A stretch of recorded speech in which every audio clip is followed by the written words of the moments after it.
जननीं शारदां देवीं रामकृष्णं जगद्गुरुं पादपद्मे तयो श्रुत्वा प्रणमामि मुहुर्मुहुः। नमस्कार। आज स्वामी तेजसानंद, स्वामी श्रद्धानंद, स्वामी কৈলাসানন্দ এবং স্বামী পুরাণানন্দ স্মারক আলোচনা চক্র। একেবারে শুরুতেই এই তিন বন্দনীয় মহারাজদের সম্পর্কে সামান্য কয়েকটি কথা। স্বামী তেজসানন্দজি মহারাজ রামকৃষ্ণ মিশনের যে ত্যাগ ও সেবাকে অবলম্বন করে সন্ন্যাস জীবন আবর্তিত হতো তার একটি জ্বলন্ত দৃষ্টান্ত স্বামী তেজসানন্দজি মহারাজ। তিনি ছিলেন শ্রীরামকৃষ্ণ সংঘের একজন আচার্য সন্ন্যাসী। শ্রীরামকৃষ্ণ সংঘের অন্যান্য সেবা প্রকল্পে দক্ষতার সঙ্গে সেবা করলেও রামকৃষ্ণ মিশন বিদ্যা মন্দিরের প্রতিষ্ঠাতা অধ্যক্ষ হিসাবে সংঘ সেবাই ছিল তার মুখ্য সাধনা। 1896 খ্রিস্টাব্দে পূর্ববঙ্গের ঢাকা জেলার মানিকগঞ্জ সাব ডিভিশনের হাপানিয়া গ্রামে এক ধর্মপরায়ণ মধ্যবিত্ত পরিবারে তাঁর জন্ম হয়। তাঁর পূর্বাশ্রমের নাম ছিল খগেন্দ্রনাথ। পিতা রজনীকান্ত ছিলেন সৎ এবং ধর্মপরায়ণ। লেখাপড়ায় খগেন্দ্রনাথ ছিলেন খুবই মেধাবী। ম্যাট্রিকুলেশন থেকে MA পর্যন্ত সব পরীক্ষাতেই তিনি প্রথম শ্রেণীর উপর দিকেই স্থান অধিকার করতেন। ছাত্রজীবনেই তার সন্ন্যাস গ্রহণের দৃঢ় সংকল্প থাকায় MA পাশের পরেই সংঘে যোগদান করেন। কিন্তু মা বাবার প্রতি কর্তব্যবোধে তিনি বাড়ি ফিরে এসে কয়েকটি স্কুলে শিক্ষকতা করার পর পুনরায় 1927 খ্রিস্টাব্দে স্থায়ীভাবে সংঘে যোগদান করেন এবং কাশী অদ্বৈত আশ্রমে জপ, ধ্যান ও শাস্ত্রাদি পাঠে নিমগ্ন হন। খগেন্দ্রনাথের তীব্র বৈরাগ্য এবং উচ্চ আধ্যাত্মিক ভাব লক্ষ্য করে স্বামী শিবানন্দজি মহারাজ তদানীন্তন সংঘের প্রচলিত নিয়মকে উপেক্ষা করে সময়ের পূর্বেই 1927 খ্রিস্টাব্দের 15ই ডিসেম্বর তাকে ব্রহ্মচর্য ব্রতে দীক্ষা দেন। খগেন্দ্রনাথের নতুন নাম হয় ব্রহ্মচারী জ্ঞানচৈতন্য। জ্ঞানচৈতন্য মহারাজ মাদ্রাজ মঠ থেকে প্রকাশিত সংঘের পত্রিকা বেদান্ত কেশরীর সম্পাদকের কাজ ক্রমান্বয়ে 3 বৎসর দক্ষতার সঙ্গে সম্পাদন করেন। 1931 খ্রিস্টাব্দে তিনি স্বামী শিবানন্দজি মহারাজের নিকট সন্ন্যাস লাভ করেন। সন্ন্যাসের পর তিনি 1931 থেকে 35 খ্রিস্টাব্দ পর্যন্ত নানা তীর্থে বহু তপস্যা করেন। সংঘের আহ্বানে তিনি 1936 খ্রিস্টাব্দে মঠে এসে শ্রী শ্রী ঠাকুরের শতবার্ষিকী উৎসব উপলক্ষে প্রকাশিত স্মারক গ্রন্থের সম্পাদনার কাজে সাহায্য করেন। 1938 এবং 1939 এই 2 বৎসরকাল তিনি প্রবুদ্ধ ভারতের সম্পাদক হিসেবেও কাজ করেন। স্বামীজির ইচ্ছা এবং পরিকল্পনা অনুসারে 1940 খ্রিস্টাব্দে বেলুড় মঠ সংলগ্ন ভূমিখণ্ডে রামকৃষ্ণ মিশন বিদ্যা মন্দির প্রতিষ্ঠিত হয়। রামকৃষ্ণ সংঘের কর্তৃপক্ষ পণ্ডিত, ত্যাগী ও হৃদয়বান স্বামী তেজসানন্দজিকেই এই মহাবিদ্যালয়ের যোগ্য আচার্য নির্বাচন করেন। 1941 থেকে 1947 পর্যন্ত বিদ্যা মন্দিরের অধ্যক্ষ পদে থেকে তিনি এই প্রতিষ্ঠানের পরিচালনার এবং গুরুকুলের গুরু শিষ্যের সম্পর্ক পরম্পরায় জীবন গঠনের একটি স্থায়ী আদর্শ এবং ছাঁচ গড়ে তোলেন। সংঘের নির্দেশে 1948 থেকে 51 খ্রিস্টাব্দের সেপ্টেম্বর পর্যন্ত তিনি পাটনা আশ্রমের অধ্যক্ষ হিসাবে সেবা করে আশ্রমের স্থায়ী অগ্রগতির সুষ্ঠু ব্যবস্থা করে পুনরায় বিদ্যা মন্দিরের অধ্যক্ষ পদে যোগদান করেন। বিদ্যা মন্দিরই ছিল তার সাধন পীঠ। তিনি বিদ্যা মন্দিরের সঙ্গে নিজেকে একীভূত করে নিয়েছিলেন। তাঁর নিয়ম নিষ্ঠা এবং বৈরাগ্য তেজ সকলকে সহজেই প্রভাবিত করত। তার শিক্ষা ছিল আপনি আচরি ধর্ম। স্বামীজি ও শ্রী রামকৃষ্ণ সংঘ এই গুরুকুল শিক্ষা সত্রটিকে যেরূপ রূপায়িত করতে চেয়েছিলেন, স্বামী তেজসানন্দ ছিলেন ঠিক সেই সব গুণভূষিত এক অনন্য রূপকার। রোগশয্যায় থেকেও স্বামী তেজসানন্দজি মহারাজ বিদ্যা মন্দিরের সেবা ও ছাত্রদের কল্যাণের কথাই চিন্তা করতেন। দুরারোগ্য ক্যান্সার রোগে আক্রান্ত হয়েও রোগের কষ্টকে তিনি গ্রাহ্য করেননি। মৃত্যুর কয়েকদিন পূর্ব থেকেই তিনি পঞ্জিকা দেখে তাঁর ইচ্ছা মৃত্যুর দিনক্ষণ ধার্য করেন। সেই অনুসারে মহাযোগী 1971 খ্রিস্টাব্দের 11ই মে রাত্রি 7:35 মহাসমাধিযোগে শরীর ত্যাগ করেন। স্বামী তেজসানন্দজি ছিলেন একজন উজ্জ্বল জীবন প্রদীপ, যাঁর শিখার স্পর্শে বহু জীবন উদ্দীপ্ত হয়ে উঠেছে। স্বামী তেজসানন্দজির বিশেষ স্নেহভাজন শ্রী ব্রজলাল বন্দ্যোপাধ্যায়, স্বর্গীয় সমীর মজুমদার ও আরও কিছু বেলুড় বিদ্যা মন্দিরের ছাত্রের পৃষ্ঠপোষকতায় স্বামী তেজসানন্দ স্মারক আলোচনা চক্র আয়োজিত। স্বামী শ্রদ্ধানন্দজি স্বামী শ্রদ্ধানন্দ অধুনা বাংলাদেশের অন্তর্গত খুলনা জেলার এক ধার্মিক পরিবারে জন্মগ্রহণ করেন। শৈশবকাল থেকেই তিনি ধর্মপরায়ণ এবং অধ্যয়নশীল ছিলেন। 1925 খ্রিস্টাব্দ থেকে 1937 খ্রিস্টাব্দ পর্যন্ত তিনি রামকৃষ্ণ মিশনের ক্যালকাটা স্টুডেন্টস হোমে যুক্ত ছিলেন। এখানে তিনি স্বামী নির্বেদানন্দের সংস্পর্শে আসেন এবং স্বামী শিবানন্দের নিকট দীক্ষিত হন। 23 বৎসর বয়সে তিনি রামকৃষ্ণ মঠে ব্রহ্মচারী রূপে যোগদান করেন এবং 1939 খ্রিস্টাব্দে স্বামী বিরজানন্দ মহারাজের নিকট সন্ন্যাস গ্রহণ করেন। এরপর তিনি পরবর্তী 12 বৎসর স্বামী বিরজানন্দ মহারাজের একান্ত সচিব রূপে কাজ করেন এবং তাঁর সঙ্গে অনেকদিন সামলাতাল আশ্রমেও থাকেন। স্বামী বিরজানন্দের দেহাবসানের পর তিনি 1952 খ্রিস্টাব্দ থেকে 57 সাল পর্যন্ত উদ্বোধন পত্রিকার সম্পাদক ছিলেন। 57 খ্রিস্টাব্দে তিনি রামকৃষ্ণ মিশন সান ফ্রান্সিসকো কেন্দ্রের স্বামী অশোকানন্দ মহারাজের সহযোগী রূপে কাজ শুরু করেন। 1970 সালে স্বামী শ্রদ্ধানন্দ বেদান্ত সোসাইটি অফ স্যাক্রামেন্টের অধ্যক্ষ হন। এই অধ্যক্ষের পদে থাকাকালীন 96 খ্রিস্টাব্দে তিনি রামকৃষ্ণ লোকে যাত্রা করেন। স্বামী শ্রদ্ধানন্দ ইংরাজি ও বাংলায় অনেক পুস্তক রচনা করেন, তবে তাঁর অন্যতম শ্রেষ্ঠ পুস্তক অতীতের স্মৃতি। শান্তনা দাশগুপ্ত এবং শ্রীমতী বিজয়া দাশগুপ্তের পৃষ্ঠপোষকতায় স্বামী শ্রদ্ধানন্দ স্মারক আলোচনা চক্র আয়োজিত হয়েছে।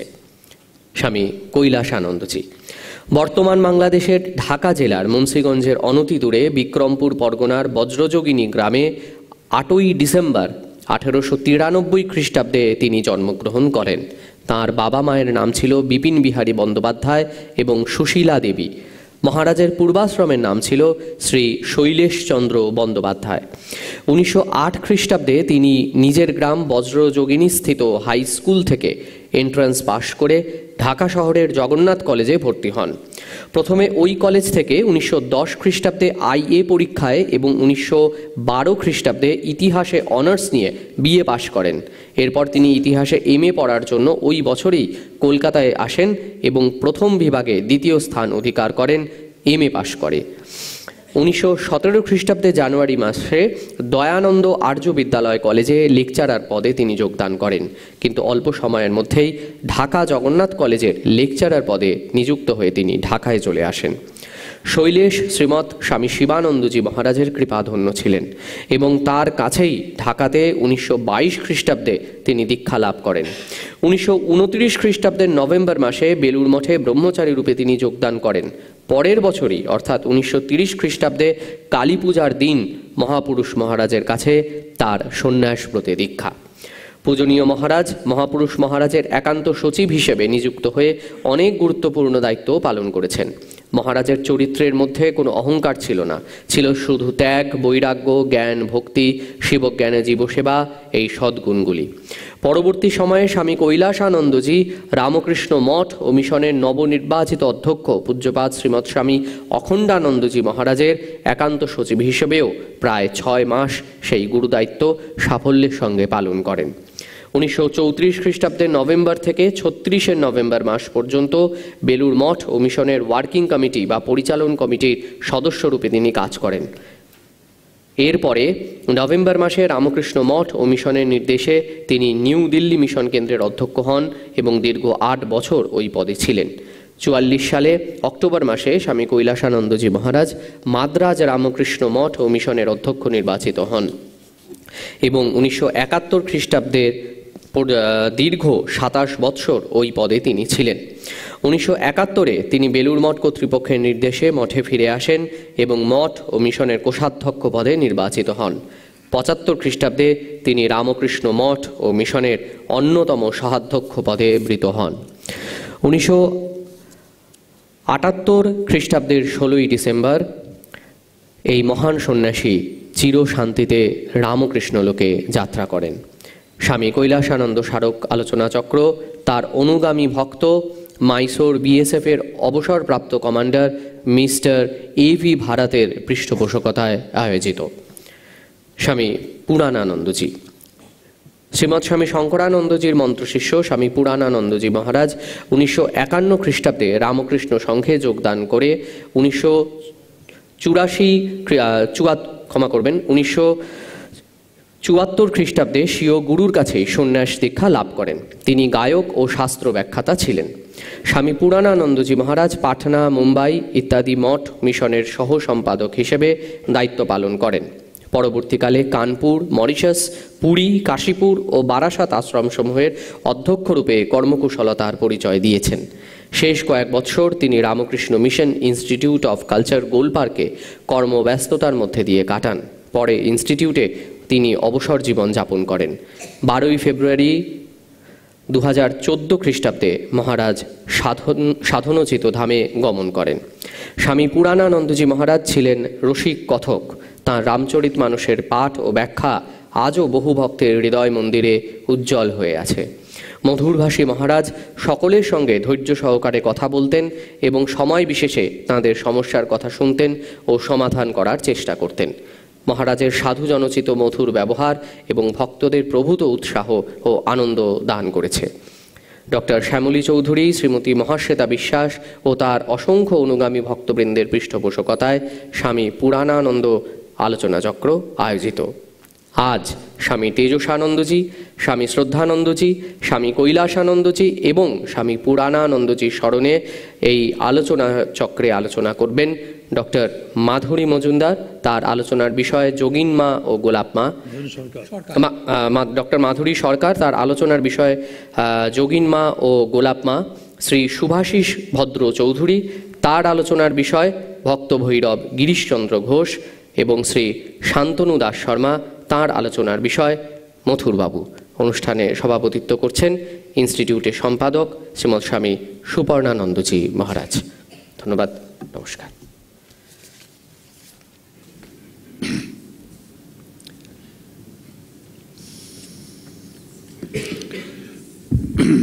আমরা এখন সরাসরি আলোচনা চক্রে প্রবেশ করি। জীবন এবং উপদেশ শ্রীরামকৃষ্ণদেবের যারা গৃহী শিষ্যা তাদের নিয়ে এই আলোচনা চক্র। যোগিন মা ও গোলাপ মা, দুজনকে নিয়ে একসাথে বলবেন ডক্টর মাধুরী সরকার, আমাদের লাইব্রেরিতে কাজ করেন। আসুন।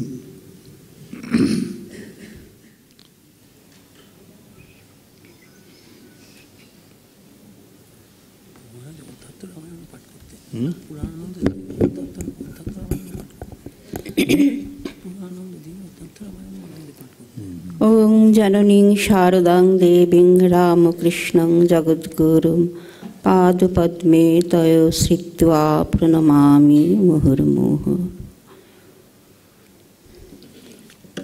স্বামী তেজসানন্দজি, স্বামী শ্রদ্ধানন্দ, স্বামী কৈলাসানন্দ এবং স্বামী পুরাণানন্দজিকে জানাই আমার ভক্তিপূর্ণ প্রণাম। মঞ্চে উপবিষ্ট সম্পাদক মহারাজকেও জানাই আমার ভক্তিনম্র প্রণাম এবং উপস্থিত সকল ভক্তবৃন্দকে জানাই আমার আন্তরিক প্রীতি, শুভেচ্ছা এবং প্রণাম। আজকে যে বিষয় আমাকে বলা হয়েছে, দুজন ঠাকুর এবং মায়ের দুজন গৃহী মহিলা ভক্তের কথা, সাধিকার কথা। দুজনকে এই আমার টাইম হচ্ছে 20 মিনিট। আমি জানি না এই 20 মিনিটের মধ্যে দুজনেরকে নিয়ে আমি কতটা অনুধ্যান করতে পারবো। যদি না পারি ক্ষমা করে দেবেন। শ্রীরামকৃষ্ণ বলেছেন, অগ্নিতত্ত্ব কাঠে বেশি, ঈশ্বর তত্ত্ব যদি খোঁজো মানুষে খুঁজবে। মানুষ লীলা কেন? এর ভেতর তার কথা শুনতে পাওয়া যায়, এর ভেতরে তার নিবাস, এর ভেতরে তিনি রসাস্বাদন করেন। মানুষের ভিতর নারায়ণ। আজকের এই সন্ধ্যায় তারই অন্তরঙ্গ দুজন সাধিকা মানবীর জীবন অনুধ্যান করব আমরা। তারা হলেন যোগিন মা এবং গোলাপ মা। শ্রী শ্রী মায়ের সঙ্গী জয়া এবং বিজয়া। যোগিন মা নামকরণের মধ্যেই কিন্তু আমরা যোগ সাধনার একটা ইঙ্গিত পেয়ে যাচ্ছি এবং গোলাপ মার নামের মধ্যেও একটা ইঙ্গিত রয়েছে। গোলাপ মার নাম যদিও গোলাপ মা, কিন্তু তাদের জীবন গোলাপের পাপড়ির মতো কিন্তু মসৃণ নয়। গোলাপ মা এবং যোগিন মা দুজনেই ঠাকুরের অন্তরঙ্গ মহিলা পার্ষদ ছিলেন। দুজনেই ঠাকুর এবং মায়ের স্নেহধন্যা এবং আশীর্বাদ পেয়েছেন এবং তাদের জীবনের মধ্যে একটা অদ্ভুত মিলটা কোথায় না, দুজনেই কিন্তু তাদের সংসার জীবনে সুখী হতে পারেননি। হ্যাঁ, তারা সংসার করেছেন এবং তারা থাকতেনও একই জায়গায়, কলকাতার এই বাগবাজার অঞ্চলে, প্রতিবেশিনী। যোগিনমার প্রতিবেশিনী ছিলেন গোলাপ মা। আমি আলোচনার, যেহেতু আমাদের সময় কম, আমি দুজনকে পাশাপাশি রেখেই চলব এবং তাদের সাধন জীবনটা শুধু আলাদা করে নেব। গোলাপ মা, যোগিনমার নাম, সংসার জীবনের নাম যোগীন্দ্র মোহিনী মিত্র। এবং আমি পূর্বেই বললাম যে নামের মধ্যে যোগ সাধনার একটা ইঙ্গিত থেকে গেছে। 1891 খ্রিস্টাব্দের 13ই জানুয়ারি বৃহস্পতিবার ভোর 6টায় কলকাতার বাগবাজার স্ট্রিটের পিতৃগৃহে জন্মগ্রহণ করেন। তার পিতা ছিলেন ডাক্তার এবং একটি সচ্ছল পরিবারেই তিনি জন্মগ্রহণ করেছিলেন এবং পিতার খুব দ্বিতীয় পক্ষের দ্বিতীয় সন্তান ছিলেন যোগিন মা এবং পিতার খুব আদরের সন্তানই তিনি ছিলেন। এবং সেকালের নিয়ম রীতি অনুসারে অল্প বয়সেই তার বিবাহ হয়ে যায় এবং বিবাহের পর থেকেই শুরু হয় তার জীবনের যন্ত্রণা। স্বামী যদিও পিতা দেখে শুনেই সচ্ছল পরিবারে দিয়েছিলেন, খর্দার একটি সমৃদ্ধ সচ্ছল পরিবারই মেয়ের কন্যার বিয়ে দিয়েছিলেন, কিন্তু দেখা গেল তার স্বামী চরিত্র ঠিক ছিল না এবং তিনি ছিলেন সুরাসক্ত। এবং যোগিন মা চেষ্টা করেছিলেন স্বামীকে সুপথে নিয়ে আসার জন্য, কিন্তু পারেননি। ইতিমধ্যে তাদের একটি পুত্র সন্তান হয়, কিন্তু পুত্র সন্তানটিও 6 মাসের বেশি বাঁচেনি। তারপর একটি কন্যা সন্তান হয়। কিন্তু স্বামীকে যখন তিনি চেষ্টা সত্ত্বেও সংসার জীবনের ভালো মতো সুস্থভাবে ফিরিয়ে আনতে পারেননি, তখন তিনি সেই কন্যাকে নিয়ে বাপের বাড়িতে ফিরে আসেন। বাপের বাড়িতে তার মা, ততদিনে তার পিতা গত হয়েছেন। পিতা প্রসন্ন কুমার মিত্র কিন্তু তার কন্যার ফিরে আসাটা দেখে যাননি। এটা তার পক্ষে সুখেরই ব্যাপার, কন্যার কষ্টের জীবন তিনি দেখেননি। কিন্তু মা তাকে আশ্রয় দিয়েছিলেন। এবার থেকেই তার দুঃখের জীবনের শুরু। কিন্তু ওই যে কথায় আছে যে দুঃখের বরসায় চক্ষের জল যেই নামলো, বন্ধুর বক্ষের দরজায় বন্ধুর রথ সেই থামলো। অর্থাৎ দুঃখের দিন যখন আসে, ঈশ্বর কিংবা ভগবান মনে হয় তখনই ধরা দেন ভক্তের কাছে। ভক্ত কিন্তু সুখের মধ্যে ঈশ্বরকে পায় না। যোগিনমার জীবনও তাই। তিনি যখন সব হারালেন, একটিমাত্র কন্যাকে নিয়ে তার পিতৃগৃহে এলেন, তখনই ঠাকুরের দর্শন তার হলো, ঠাকুরের সঙ্গে তার সাক্ষাৎ হলো। যদিও ইতিপূর্বেই তিনি বলরাম বসু তার সম্পর্কে ছিলেন দুঃসম্পর্কীয় মামা শ্বশুর এবং ঠাকুরের কথা তিনি শোনেননি তা নন, ঠাকুরের লীলা সমস্ত কিছুই জানতেন, শুনতেন, কিন্তু সাক্ষাৎ হয়নি। এরপর পিতৃগৃহে আসার পর তিনি একবার বলরাম বাবুর বাড়িতে এসেছেন এবং সেখানেই ঠাকুরের সঙ্গে তার সাক্ষাৎ হয়। কিন্তু প্রথম দিন ঠাকুরের সঙ্গে সাক্ষাৎ হওয়ার পর, ঠাকুরকে দেখার পর উনি আবার একটা ধাক্কা খেলেন। সেই ধাক্কাটার কি না, ঠাকুর তখন ভাবে মাতোয়ারা টলমান পায়ে আসছেন। ঠাকুরকে দেখেই ওনার সেই পূর্ব স্মৃতি স্মরণে এসে যায়। সেটা তার স্বামীর কথা মনে পড়ে যায়। তার সেই স্বামীর যেরকমভাবে চলতেন, ঠাকুরকে দেখে উনি ভাবলেন এটা কি হলো। তারপরে ওনার মনে হলো যেহেতু ইনি কালী সাধক, হয়তো উনি সুরাসক্ত, সেই কালী সাধকের জন্যই এরকম উনি টলছেন। কিন্তু এখানে একটা মজার ব্যাপার হলো, তিনি স্বামীকে ত্যাগ করে চলে এসেছিলেন ঠিকই, কিন্তু ঠাকুরকে উনি ত্যাগ করতে পারলেন না। প্রথম দিন ওরকমভাবে দেখেও তিনি কিন্তু ঠাকুরের কাছে ঘন ঘন যাতায়াত শুরু করলেন এবং এই ঘন ঘন যাতায়াতের ফলশ্রুতি হচ্ছে তিনি ধীরে ধীরে ঠাকুরকে চিনতে পারছেন। হ্যাঁ, এবং ঠাকুরের প্রতি একটা গভীর টান অনুভব করছেন। ঠিক এই কতটা টান সেটা আমরা পরে বলছি, এবং ঠাকুরকে তিনি কিভাবে ছিলেন সেটাও, সে প্রসঙ্গ আমরা পরে আসব। এবার আমি আসছি গোলাপ মার কথায়। গোলাপ মারও ঠিক একই অবস্থা, কিন্তু যোগিন মার সঙ্গে গোলাপ মার পার্থক্য, যোগিন মার পিতৃগৃহের একটা আর্থিক সচ্ছল অবস্থা ছিল এবং বিয়ের পরও তিনি একটা আর্থিক সচ্ছলতার মধ্যেই ছিলেন, কিন্তু গোলাপ মার ক্ষেত্রে সেটা নয়। তার বিয়ে হওয়ার কিছুদিন পরেই তার স্বামী মারা যায় এবং তারও একটিমাত্র পুত্র সন্তান, সেই পুত্র সন্তানটিও মারা যায় এবং এক কন্যাকে তিনিও সেই কন্যাকে নিয়ে তিনি মানে যখন পাগলের মতো হয়ে উঠছেন পুত্র মারা যাওয়ার পর, এবং তার কন্যাকে তিনি ঠাকুর পরিবারে বিবাহ দেন। একটিমাত্র কন্যা ছিল, কন্যার নাম ছিল চণ্ডী। কিন্তু তিনি ভেবেছিলেন যে চণ্ডীর জীবনে সুখ আসবে, কিন্তু সেটাও এলো না। বিবাহের পর সৌরীন্দ্রমোহন ঠাকুরের সঙ্গে তার ঠাকুর পরিবারের বিয়ে হয়েছিল। বিবাহের পর সেই কন্যা মারা যায় এবং কন্যা মারা যাওয়ার পর তিনি পাগলের মতো হয়ে গেলেন। সেই শোকে পাগল গোলাপ মাকে কিন্তু ঠাকুরের কাছে প্রথম নিয়ে আসলেন আবার যোগিন মাই, কারণ যোগিন মা তার প্রতিবেশিনী ছিলেন। তো এই অবস্থায় মানে গোলাপ মা এবং যোগিন মার দুজনেরই তাহলে পূর্বজীবন কি দেখছি আমরা, অত্যন্ত সংসার জীবনে তাদের শান্তি নেই এবং ঠাকুর তাদেরকে এইভাবেই কিন্তু নিজের কাছে নিয়ে আসছেন। এরপর যখন প্রথম ঠাকুর গোলাপ মার এবং ঠাকুর একই দিনে কিন্তু গোলাপ মা এবং যোগিন মার গৃহে যাচ্ছেন। প্রথমে তিনি গোলাপ মার গৃহে গেছেন, তারপরে যোগিন মার গৃহে। এবং গোলাপ মার গৃহ থেকে যখন যোগিন মার গৃহে গোলাপ মা পাগলের মতো করছেন ঠাকুর আসবেন, তার আগে ঠাকুরের দক্ষিণেশ্বরে নিয়ে গেছিলেন। ঠাকুরের সঙ্গে গোলাপ মার যেদিন প্রথম সাক্ষাৎ হয়েছিল, তিনি ঠাকুরকে কিভাবে দেখলেন, যে সেদিন ঠাকুরেরই এক বাল্যবন্ধুর তার ভ্রাতুষ্পুত্র মারা যায়।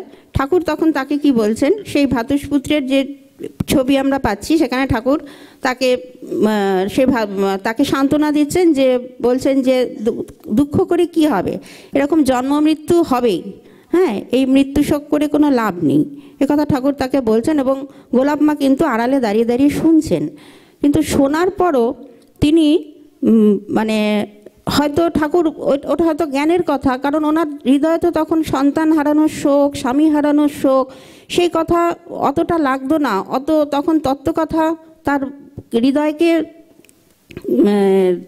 মানে আচ্ছন্ন করতো না, যদি না একটু শোনার পর উনি ঠাকুরকে বলতেন যে এবার তাহলে আমি যাই। তখন ঠাকুর বলছেন যাবে, এটা কথামৃতে আমরা পাচ্ছি। ঠাকুর বলছেন তাকে যাবে, একটু পরে যাও, অন্যান্য ভক্তদের সঙ্গে তুমি গাড়ি করে যাও। হ্যাঁ, সেটা ছিল জ্যৈষ্ঠ মাস, প্রচণ্ড গরম, এবং এই যে একটু সান্ত্বনার সুর ঠাকুরের গলা দিয়ে উনি পেলেন, তাতেই কিন্তু তার মনে হলো ঠাকুর তার অনেক আপন। এই ঠাকুরের প্রতি তিনি আকৃষ্ট হয়ে পড়লেন ওই একটি কথা। এরপর ঠাকুর গোলাপ মাকে মায়ের কাছে নিয়ে গেছেন, বলছেন ওকে ভালো করে খাওয়াও, হ্যাঁ, পেটে অন্ন পড়লে শোক তাপ কমে। আর মাকে পরিচয় করিয়ে দিচ্ছেন গোলাপ মাকে কিভাবে, যে ও সারদা, ও সরস্বতী, ও জ্ঞান দিতে এসেছে। মায়ের সঙ্গে এইভাবে গোলাপ মায়ের পরিচয় হলো। যাই হোক, এরপর আমরা ফিরে যাচ্ছি, ঠাকুর যাচ্ছেন গোলাপ মায়ের এবং যোগিন মায়ের গৃহে, এবং গোলাপ মা পাগলের মতো ঘরবার করছেন ঠাকুর আসতে দেরি করছেন বলে। এবং এক সময় তার মনে হচ্ছে, এবং গোলাপ মায়ের এক দিদি ছিল, সেই দিদি ঠাকুরের জন্য সব রান্না বান্না করছেন, আমরা কথামৃতে পাবো সেটা। এবারে ঠাকুর দেরি করছেন, ওনার এক সময় মনে হচ্ছে সব কি ফেলে দেবো, ঠাকুর না আসলে যা ঠাকুরের জন্য আয়োজন করেছি সব ফেলে দেবো। তো এর মধ্যে ঠাকুর এসে উপস্থিত হলেন, এবং তখন গোলাপ মার পাগলের মতো অবস্থা। ঠাকুরকে দেখে তিনি আনন্দে মাতোয়ারা, ভুলে গেলেন তার স্বামী সন্তান হারানোর দুঃখ ভুলে গিয়ে তিনি বলছেন, আমার চণ্ডী যেদিন প্রথম এসেছিল, চণ্ডীর আসার যে আনন্দ, সেই আনন্দকেও ছাপিয়ে গেছে ঠাকুর আসার আনন্দে। ঠাকুর তার গৃহে এসেছেন, তিনি তাকে সেবা করে এবার ঠাকুরকে নিয়ে তিনি তার সঙ্গে চললেন কোথায় না, যোগিন মার বাড়িতে। এবার যোগিন মার বাড়িতে গিয়ে ঠাকুর বসেছেন। এবার ঠাকুরের জলখাবারের আয়োজন করা হয়েছে। যোগিন মা তখন গোলাপ মা বলছেন যে, যোগিন মা বলছেন যে ঘরের ভেতরে গিয়ে খেতে। তখন ঠাকুর বলছেন কেন, এখানেই দেওয়া হোক, এখানেই খাই। তখন গোলাপ মা বলছেন না। যোগিন মা কি বলছেন, যোগিন মা চাইছেন যে ঠাকুর ভেতরে গিয়ে খান, কারণ ঘরের ভেতরে যদি ঠাকুর প্রবেশ করেন তাহলে সেটা কাশীর সমান হয়ে যাবে। হ্যাঁ, তাহলে মৃত্যুর সময় অর্থাৎ যোগিনমার মৃত্যুর সময় আর তার মনে হবে কাশীতেই তার মৃত্যু হয়েছে এবং তার আর জন্মাতে হবে না।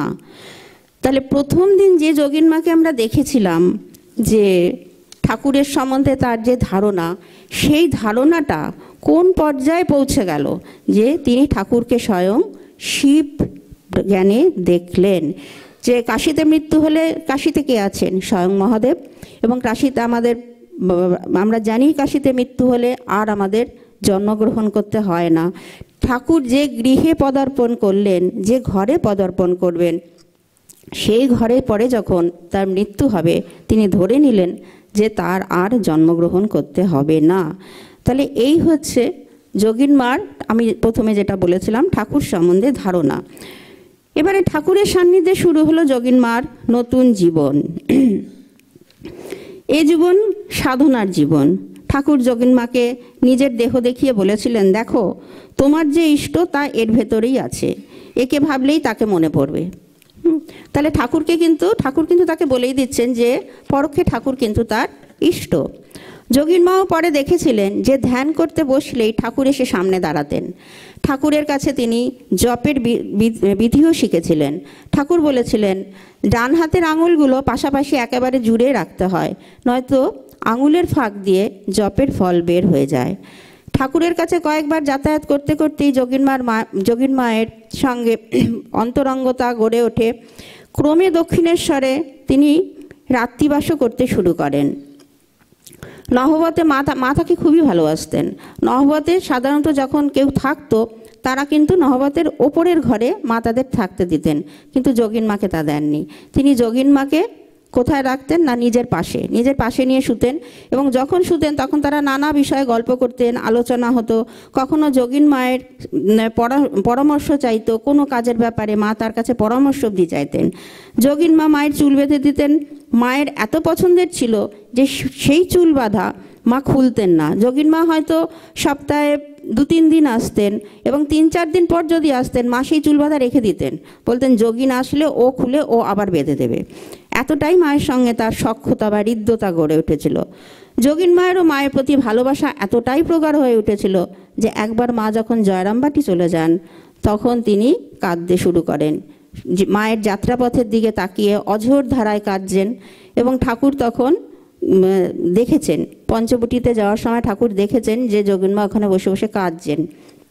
কিন্তু ঠাকুর তার স্বভাব সিদ্ধ ঠাকুর তো তিনি কি সান্ত্বনা তাকে অন্যভাবে দিলেন না, তিনি তার সাধন জীবনের কথা বলে সেই অবস্থায় যোগিনমার সেই শোক তাপ নিবারণ করলেন। যোগিনমার শুধু ঠাকুর নন, যোগিনমার ঠাকুরের পূর্বে তার শ্বশুরবাড়িতে কুলগুরুর কাছে মন্ত্র দীক্ষা হয়েছিল। এবার তার সাধন জীবন সম্বন্ধে অল্প করে বলছি। কিন্তু যে মন্ত্র তিনি পেয়েছিলেন সেই মন্ত্রে তিনি শক্তি পাননি, জীবনী শক্তি ছিল না এবং জপেও আনন্দ পেতেন না। কিন্তু ঠাকুরের কাছে আসার পর তার জীবনটা যেন আনন্দে ভরে গেল, জীবনে অদ্ভুতভাবে পরিবর্তন ঘটতে শুরু করলো। সেই পরিবর্তনটা কি না, তিনি মনের মধ্যে অফুরন্ত আনন্দ পাচ্ছেন, এবং যে স্বামীকে তিনি ত্যাগ করে চলে এসছেন, দেখা গেল সেই স্বামীও ধীরে ধীরে ধীরে ধীরে পরিবর্তন আসছে, মনের পরিবর্তন আসছে। এবং তিনি কন্যাকে বিয়ে দিয়েছিলেন, কন্যা জামাতা সবাইকে ঠাকুরের কাছে নিয়ে আসতে শুরু করলেন, এবং অদ্ভুতভাবে তার স্বামীও ঠাকুরের কাছে আসলেন। কিন্তু আবার দুর্ভাগ্যের কথা যে স্বামীর এই পরিবর্তনের সময় তার স্বামীকে কুকুরে কামড়ালো, এবং সেই অবস্থায় তার স্বামী বেশি দিন বাঁচেননি, তিনি মারা গেলেন। এবং মৃত্যুর আগে সেই স্বামীকে কিন্তু তিনি সেবা করেছিলেন, এবং সেটাও ছিল একান্তভাবে সেবা করেছিলেন নিজের কাছে এনে রেখে, এবং সেটা ঠাকুরের কথাতেই করেছিলেন। তার কারণ ঠাকুর বলেছিলেন যে এটা হচ্ছে সতীর পতির প্রতি কর্তব্য। যোগিনমার এই স্বামীর মৃত্যুর সঙ্গে সঙ্গে কন্যাকে বিয়ে দিয়েছেন, তার সাংসারিক জীবনের একদিকে একটা ইতি টানা যায়। এরপর তিনি ঘুরে বেড়াতে শুরু করেছেন, এবং তার যে স্ত্রী ধন ছিল অর্থাৎ বাবা যে টাকা দিয়েছিলেন সেইখান থেকে তিনি ঘুরে বেড়াতেন, নানা তীর্থস্থান তিনি ঘুরে বেড়াতে শুরু করলেন। এবং এই তীর্থ করতে করতে শুধু তীর্থ করতেন না, এবং তিনি খুব দাতাও ছিলেন। হ্যাঁ, তার যে টাকা সেই টাকা কিছুটা মানে নিজের প্রয়োজনে রাখতেন, বাদবাকি তিনি বিলিয়ে দিতেন। এই তীর্থ করতে করতে তিনি বৃন্দাবনে যখন গেলেন, তো সেখানে গিয়ে শুনলেন ঠাকুরের দেহত্যাগ হয়েছে। এবং সেখানে কিছুদিন কালাবাবুর কুঞ্জে যখন ছিলেন তখনই এর কিছুদিন পর মা সেখানে গিয়ে পৌঁছলেন ঠাকুরের দেহত্যাগের পর।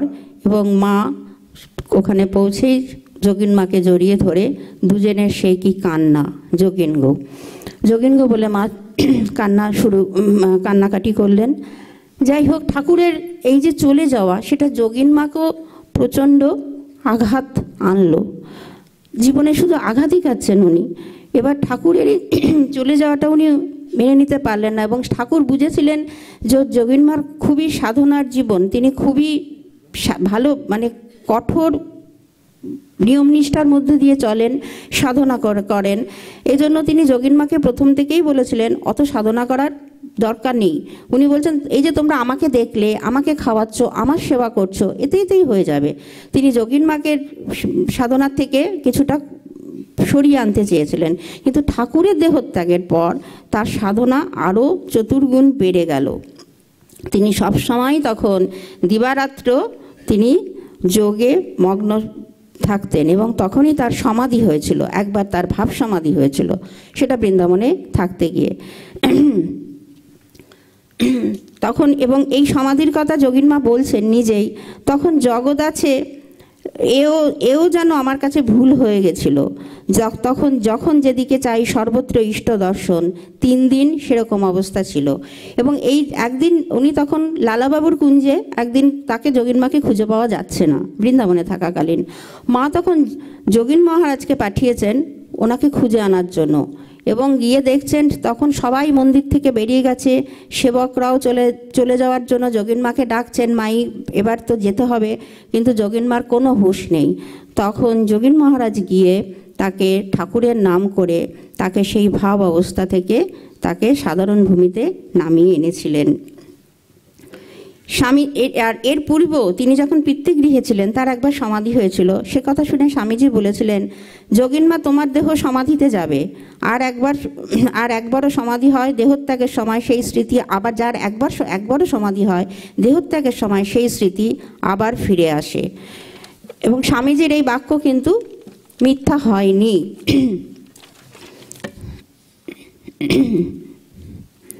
এবার আমরা আসছি গোলাপ মার সম্বন্ধে।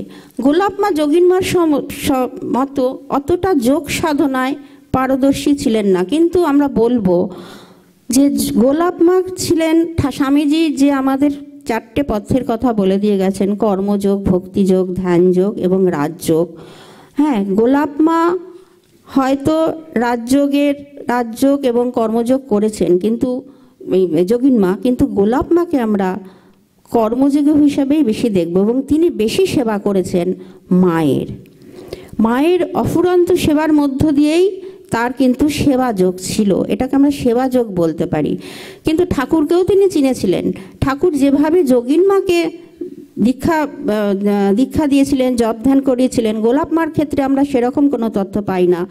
কিন্তু গোলাপ মাকে দিয়ে ঠাকুরের কাছে খাবার পাঠাতেন। এবং একদিন দেখছেন, গোলাপ মা দেখছেন ঠাকুর খাচ্ছেন এবং মুখের মধ্যে খাবার দিচ্ছেন, কে ভেতর থেকে খেয়ে নিচ্ছে খাবারগুলো।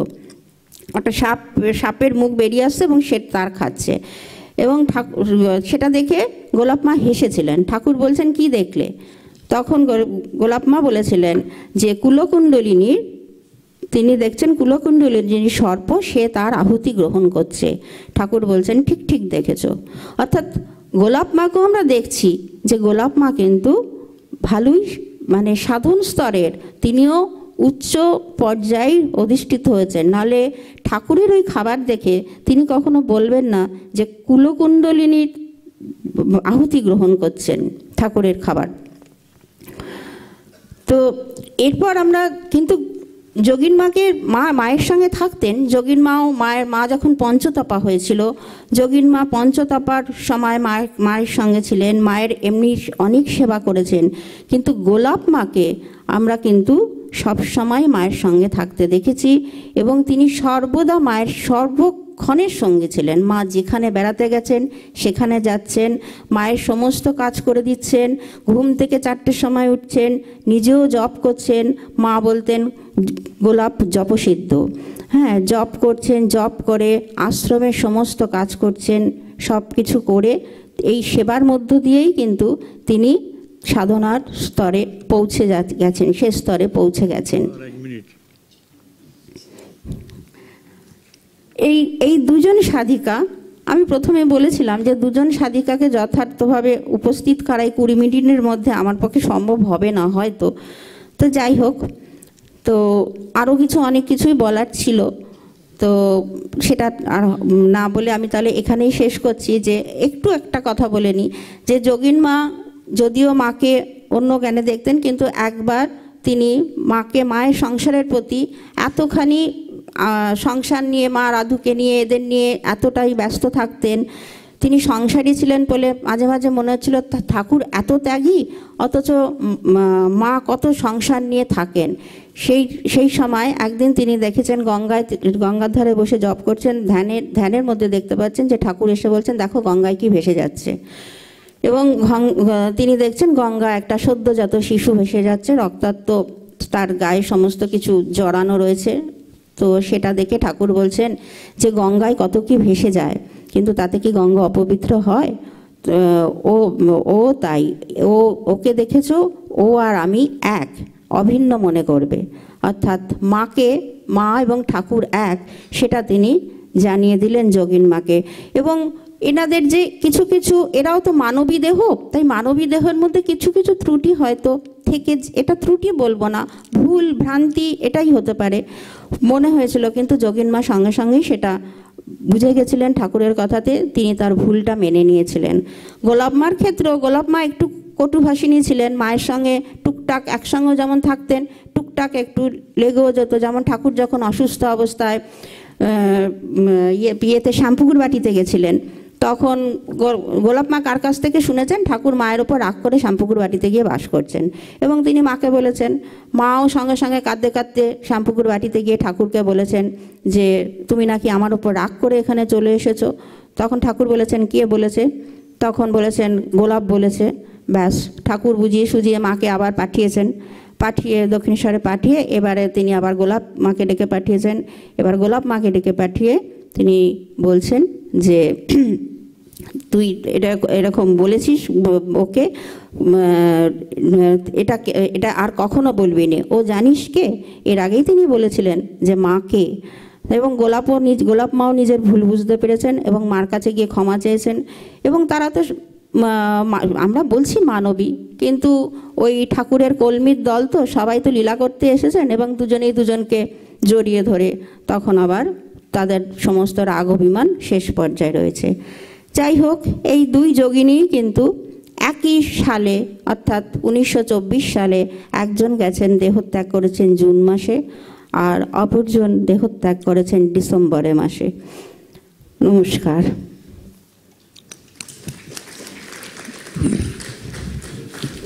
আমি স্বীকার করি যে সব কিছু বলা যাবে না, সব কিছু বলার প্রয়োজনও নেই, সময়টা আমাদের দেখতে হবে।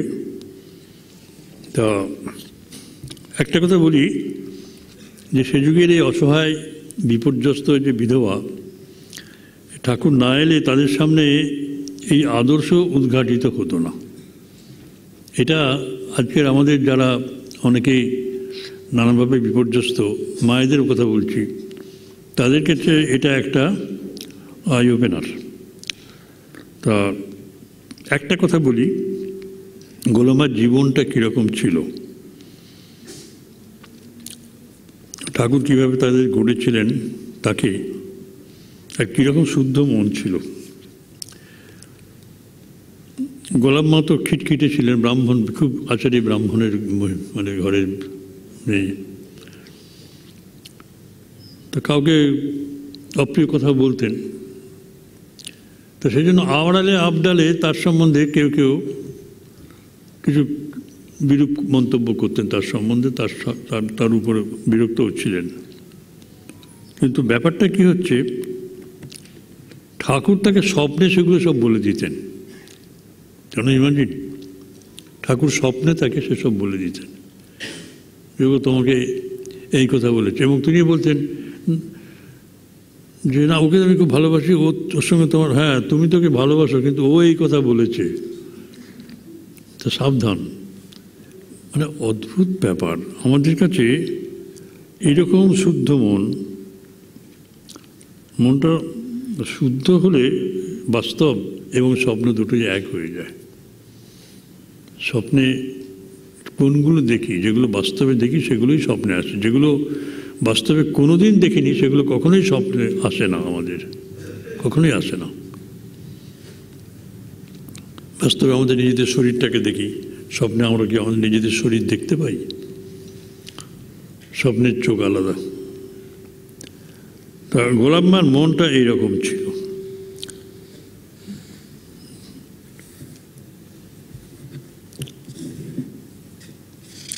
আর যোগিনী মা, এদের কে বড় কে ছোট বিচার করা খুব কঠিন। তিনি বলছেন যে আমি যেদিকে তাকাই সেদিকেই ইষ্টকে দেখি, খালি চোখে। কত উচ্চ আধ্যাত্মিক জ্ঞান সম্পন্নতা। এবং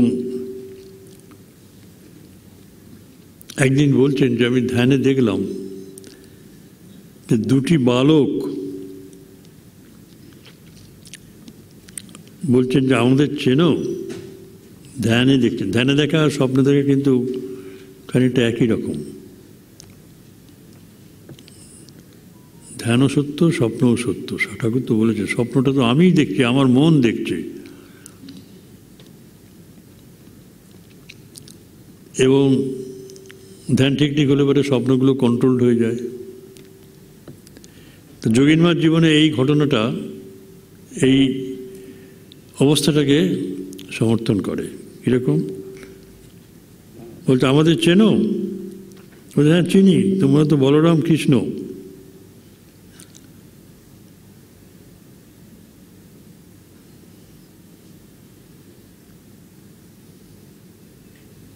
তখন কৃষ্ণ তাকে একটা মানে সাবধান করে দিলেন,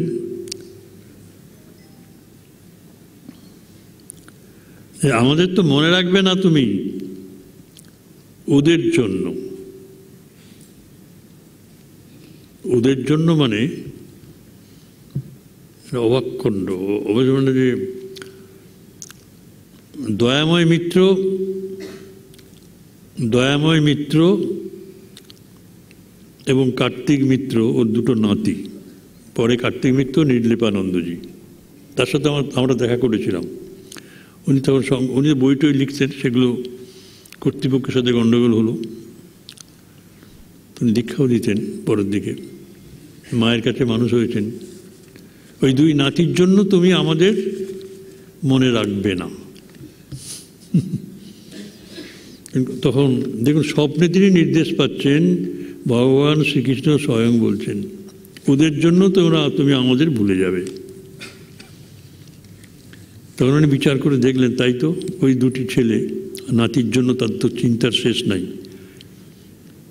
তার আর একটা নাতি ছিল, সে বড়, সে ওদের প্রায় লাথি মেরে তাড়িয়ে দিয়েছে। এবং নির্লিপানন্দজি বলছেন যে একদিন বড় ভাই আমাদের লাথি মেরে ফেলে দিল, সিঁড়ি থেকে গড়িয়ে পড়ে গেলাম।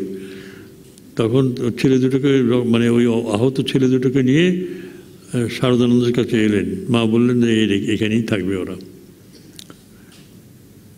মানে স্টুডেন্ট সমূহ ছিল ওখানে, এবং শারদানন্দ যে ঘরে আছেন ওই ঘরেই ওরা থাকতো। ওই শারদানন্দের বুকের উপরেই ঘুমাতেন তারা, ছোট ছোট সব ছেলে। এবং অদ্ভুত ব্যাপার, উনি যখন বলতেন যে কার্তিক তো কেতো, উনি বলতেন কেতো, নিচে থেকে ডাকছেন কেতো, সে তো কেতো, তত্ত্বমসি, এরকম। তাহলে সন্ন্যাসী হয়ে গেলেন নির্লিপানন্দজি। এই দুটি চিন্তা খুব ওকে গ্রাস করেছিল যে আমার এই ছোটো ছোটো দুটো নাতির কী হবে। কিন্তু দেখুন, ঠাকুর সব ঠিক করে দিলেন। তা এই তাদের জীবন, জাগ্রত স্বপ্নে সবসময় তাদের মানে যেখানে আমাদের ইন্দ্রিয় জাগ্রত, দেহ জাগ্রত, এই দুটো অবস্থাকেই এই দুটি মায়ের জীবন কীভাবে আধ্যাত্মিকতায় পরিপূর্ণ করে দিয়েছিলেন, আমরা তাদের প্রণাম জানাই। এবার শুভাশিস ভদ্র চৌধুরী গিরিশচন্দ্র সম্বন্ধে বলবেন।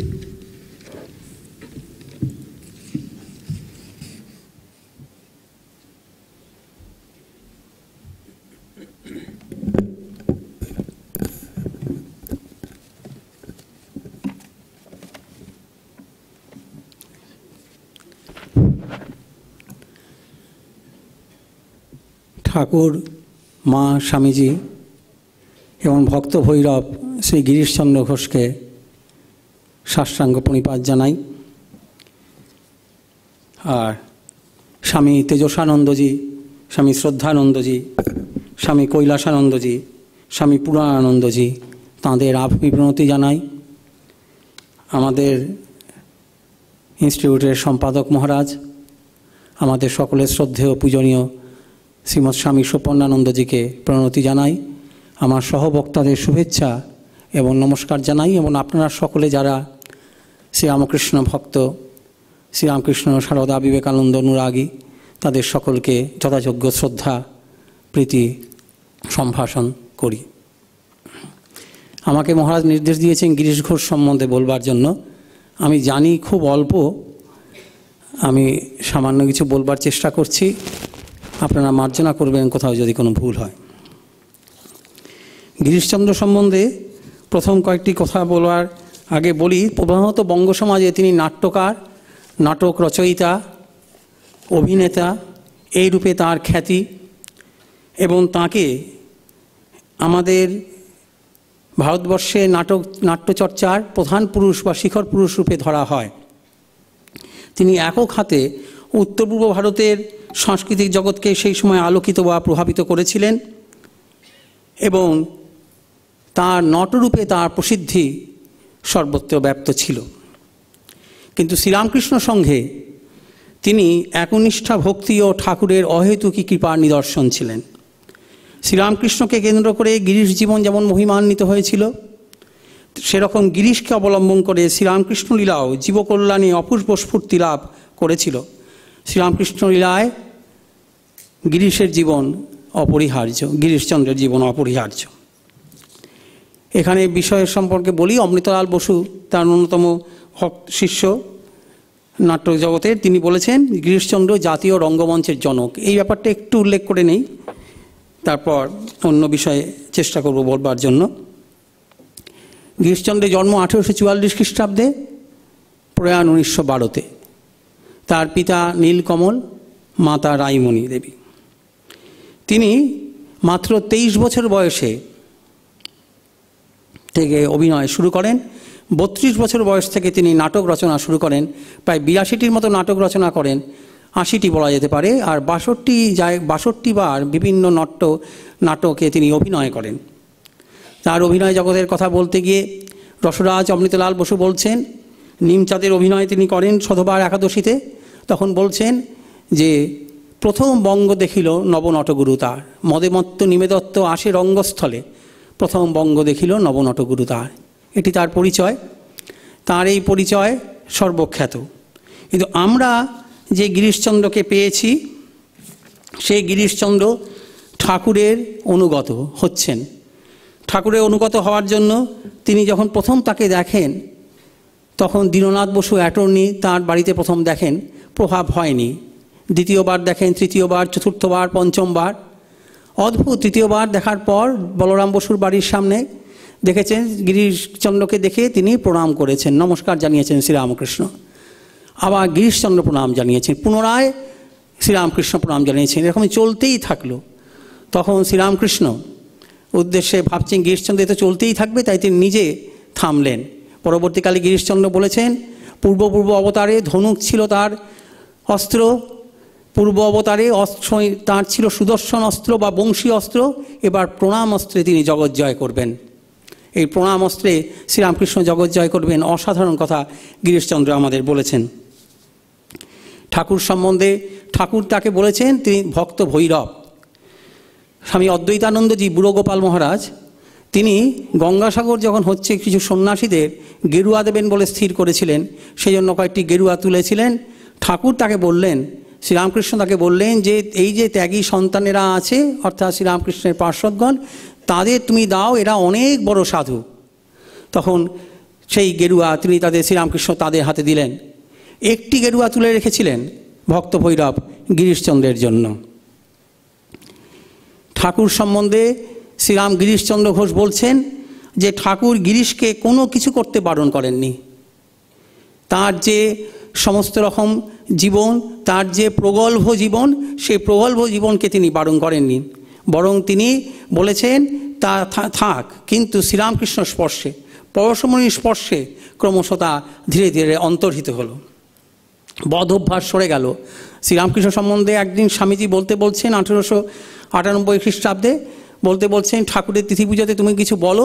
তখন বলছেন আমি কি আর বলবো, আমার মতো ব্যক্তিকে যে এমন কোনো পাপ নেই, এমন কোনো ভুল নেই করেনি, তিনি ঠাকুরের শুদ্ধ সত্য সন্তানদের সঙ্গে, ত্যাগী সন্তানদের সঙ্গে এক আসনে বসবার তিনি আমাকে অধিকার দিয়েছেন। এর থেকে বড় জীবের প্রতি, আমার মতো সাধারণ অকিঞ্চিতকর জীবের প্রতি অহেতুকী কৃপার আর কি নিদর্শন হতে পারে। এবং মনে রাখতে হবে আমাদের, ঠাকুর তাঁর জন্য একটি গৈরিক বস্ত্র তুলে রেখেছিলেন। ঠাকুরের ত্যাগী সন্তানেদের সম্বন্ধে বলছেন গিরিশচন্দ্র ঘোষ যে ঠাকুরের ত্যাগী সন্তানেরা হলেন সূর্যোদয়ের পূর্বে তোলা মাখন, এতে কোনো কলঙ্ক লাগতে পারে না, এবং এতে কখনো কোনো জাগতিক স্পর্শ করতে লাগতে পারে না। তিনি বলছেন যে এদের যদি আমি দোষ দেখি তাহলে বলবো এরা কখনো দোষ করেনি। তারপর যদি কেউ বলেন আমি আমার নিজের চোখ উপড়ে ফেলতে রাজি আছি, তবু এদের দ্বারা কখনো কোনো ভুল কাজ করা সম্ভব নয়, এই বিশ্বাস তাঁর ছিল। গিরিশচন্দ্র তাঁর শরীর দিয়ে, অর্থ দিয়ে, রোগীকে শুশ্রূষা দিয়ে শ্রীরামকৃষ্ণ সংঘের সেবা করেছেন।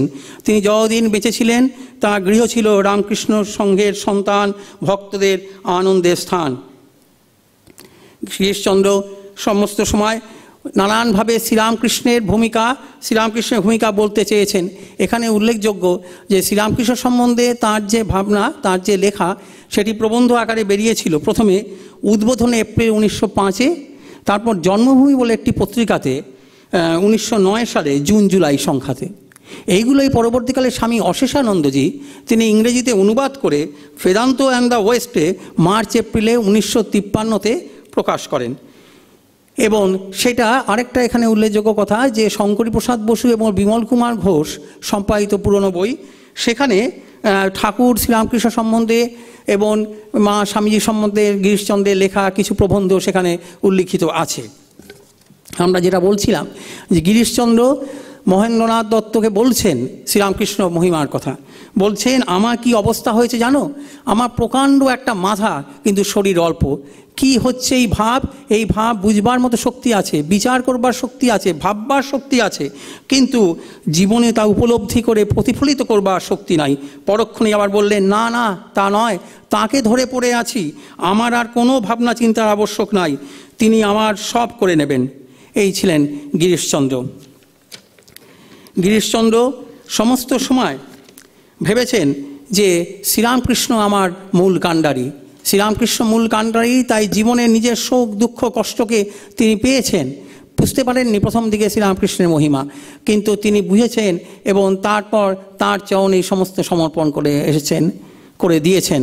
আমরা বিস্মিত হব শ্রীরামকৃষ্ণের কৃপা গিরিশচন্দ্রের কথা ভেবে। গিরিশচন্দ্রকে তিনি বলছেন ঈশ্বরের নাম করতে, ঠাকুরের নাম করতে, কিন্তু গিরিশচন্দ্র সেই সময় নেই। যখন বারবার বলছেন সকালেও পারবেন না, তখনও অন্যভাবে থাকেন, তখন বলছেন দে আমায় তোর বগল বাঁধে।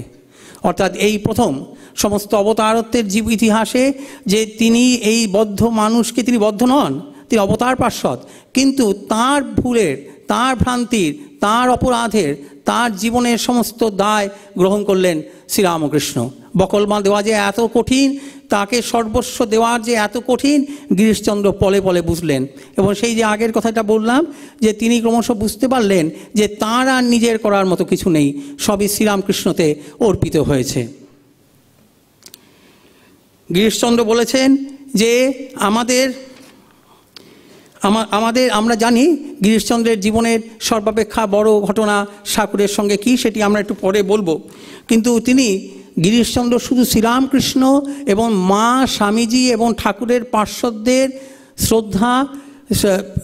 শ্রদ্ধার সঙ্গে সঙ্গে তাদের সহযোগিতা, তাদের সঙ্গে থাকা, তাদের সকল কাজের পাশে থাকার আপ্রাণ প্রচেষ্টা তো করেছেনই, এবং সঙ্গে সঙ্গে জানিয়েছেন তাদের কথা সকল মানুষকে। তিনি বলেছেন যে স্বামীজির যে জীবসেবার যে কাজ, তাকে গিরিশচন্দ্র সম্পূর্ণ সমর্থন করে বলছেন, ভক্ত চূড়ামণি শ্রীরামকৃষ্ণ পরমহংসদেব একটি তরুণ তৃণের ওপর দিয়ে হেঁটে গেলে তার ব্যথা হৃদয়ে অনুভব করতেন, তিনি তার যন্ত্রণা অনুভব করতেন বুকে। তিনি সকলের মঙ্গলার্থে নিজের জীবন উৎসর্গ করেছিলেন। তাই পরমহংসদেবের শিষ্য বিবেকানন্দ যে জীব সেবার কথা শিখিয়েছেন, সে কি পরম ধর্ম বলে শিখিয়েছেন, সে কি পরমহংসদেবকে অনুসরণ করেননি? পরমহংসদেবকে অনুসরণ করেই তিনি তা করেছেন।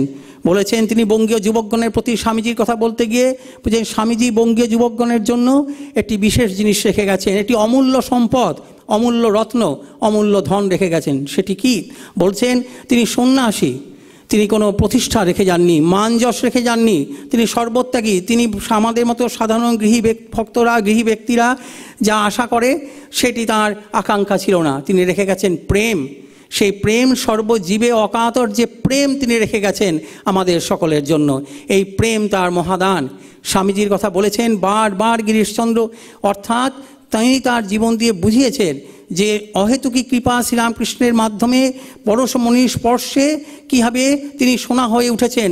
সঙ্গে সঙ্গে রামকৃষ্ণ সংঘকে, রামকৃষ্ণ ভাবসমুদ্রকে, এই ভাবতরঙ্গিনীকে আরও প্রসারিত হোক, পল্লবিত হোক, আরও স্রোতস্বিনী হোক, তার জন্য তার কি মনের অনুভূতি ছিল, তার কি ভালোবাসা, প্রীতি ইত্যাদি ছিল। তিনি বলছেন যে ভক্ত একদিন, আপনারা জানেন এগুলো, যে বলছেন শিষ্য শরৎচন্দ্র চক্রবর্তীর সঙ্গে স্বামীজি শাস্ত্র আলোচনা করছেন। স্বামীজি শাস্ত্র আলোচনা করছেন, শাস্ত্রের বিভিন্ন ব্যাখ্যা করছেন, সেখানে গিরিশচন্দ্র উপস্থিত। সেখানে গিরিশচন্দ্র এসে বলছেন যে এই যে তুমি যে এইগুলো শাস্ত্র ব্যাখ্যা করছো, এর মাধ্যমে এই পাশে একজন দরিদ্র মহিলা, বিধবা, সদ্য বিধবা, তার সন্তান, ক্ষুদ্র ছোট ছোট সন্তানদের নিয়ে দুঃখে আছে, এর কি কোনো সুরাহা আছে? এই যে মানুষেরা দুঃখ পাচ্ছে পাশে, তাদের কি কোনো সুরাহা হবে এই শাস্ত্র পড়ে? এই শুনে স্বামীজি বাষ্পরুদ্ধভাবে পাশের ঘরে চলে গেলেন। তখন বলছেন গিরিশচন্দ্র, দেখ তোদের স্বামীজি সারা পৃথিবী ঘুরে এসেছেন বলে, কিংবা এত বড় পণ্ডিত বলে তাকে আমি শ্রদ্ধা করি নে, ওর হৃদয়টার জন্য, সকলের প্রতি ভালোবাসার জন্য। পরক্ষণেই স্বামীজি এসে বলছেন যে একজন মানুষের দুঃখ দূর করবার জন্য আমি যদি 1000 বার জন্মাতে হয় তাতে আমি রাজি আছি। পরার্থে জীবন পাত করা, তাই তো ধর্ম। আত্মমুক্তি আবার সে কি ভালো, শুধু নিজের মুক্তির কথা ভাবা? গিরিশচন্দ্রের মাধ্যমে স্বামীজির এই রূপ আমাদের সামনে প্রকাশিত হলো। গিরিশচন্দ্র সমস্তভাবে আমাদের মধ্যে যে অনুভূতি দেখাতে চেয়েছেন শ্রীরামকৃষ্ণ সম্বন্ধে, মায়ের সম্বন্ধে একটা কথা জানাই। সেটা হচ্ছে যে যখন গিরিশচন্দ্রের জীবনে বারবার দুঃখ শোক এসেছে, তিনি পিতামাতার, তার 12টি সন্তান ছিল, তিনি 8ম সন্তান। তার ব্যক্তিগত জীবনেও তিনি দুবার দ্বার পরিগ্রহ করেছিলেন, কিন্তু তার স্ত্রী বেশি দিন বাঁচেননি। সন্তানেরা অনেকেই, দানিবাবু খুব বড় নাট্যকার ছিলেন, অভিনেতা ছিলেন, অনেকেই আপনারা জানেন। তাছাড়া অনেক সন্তানই তার মৃত্যু হয়। কম বয়সে পিতা, মাতা, দাদা, দিদি যাদের তিনি ভালোবাসতেন, স্ত্রীকে হারিয়ে তিনি দুঃখে ভেঙে পড়েন। কিন্তু সেই সময়ও তিনি ধরেছিলেন। তখন নিরঞ্জন মহারাজ তাকে বলেন যে চলো আমরা জয়রামবাটি কামারপুকুর যাই, মায়ের কাছে যাই, মা আছেন। গিরিশচন্দ্র একটু ভাবছেন, তখন বলছে তুমি জানো না ঠাকুর আর মা অভেদ, শ্রীরামকৃষ্ণ অবতার আর তার লীলা সঙ্গিনী, তার ভাব সঙ্গিনী হলেন শ্রী মা।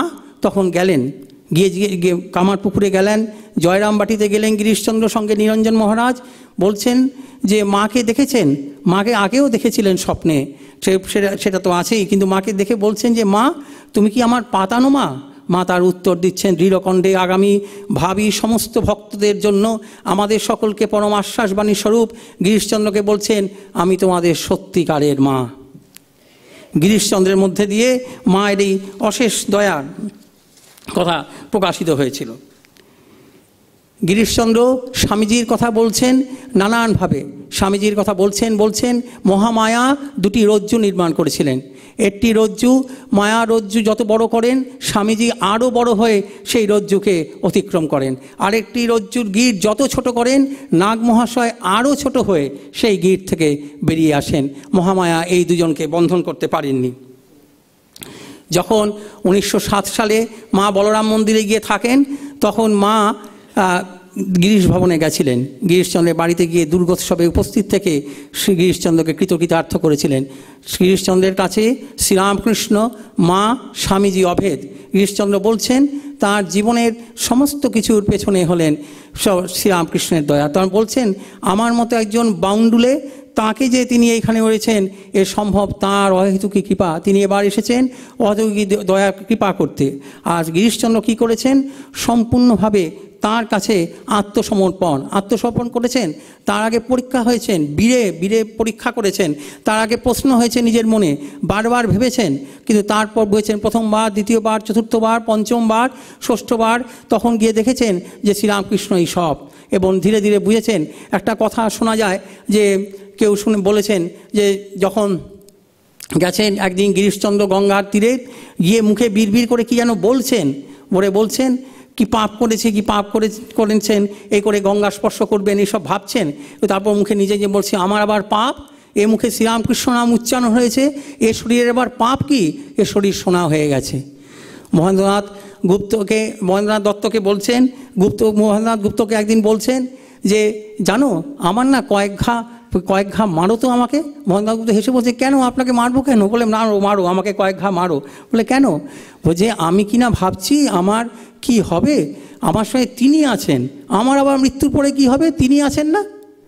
এই অশেষ আশা, অশেষ যে শরণাগতি যে ওই যে গীতায় বলেছে মন্মনা ভব মজ্জাজি মাং নমস্কুরু। তো এই যে অশেষ যে শরণাগতির আদর্শ গিরিশচন্দ্র দেখিয়েছেন, এবং গিরিশচন্দ্র আমাদের মধ্যে তার এই জীবনকে প্রকাশিত করেছেন। এবং আরেকটা জিনিস তিনি বহু নাটকে অভিনয়ের কথা আমি তো বললামই।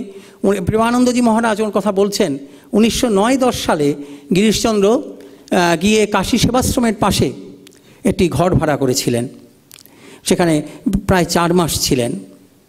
সেই সময় তিনি যেন প্রায় সম্পূর্ণ পরিবর্তন হয়ে গেছেন তার জীবন। তিনি সদা সর্বদা বালক ভাবের মতো আছেন, শ্রীরামকৃষ্ণভাবে বিভোর হয়ে আছেন।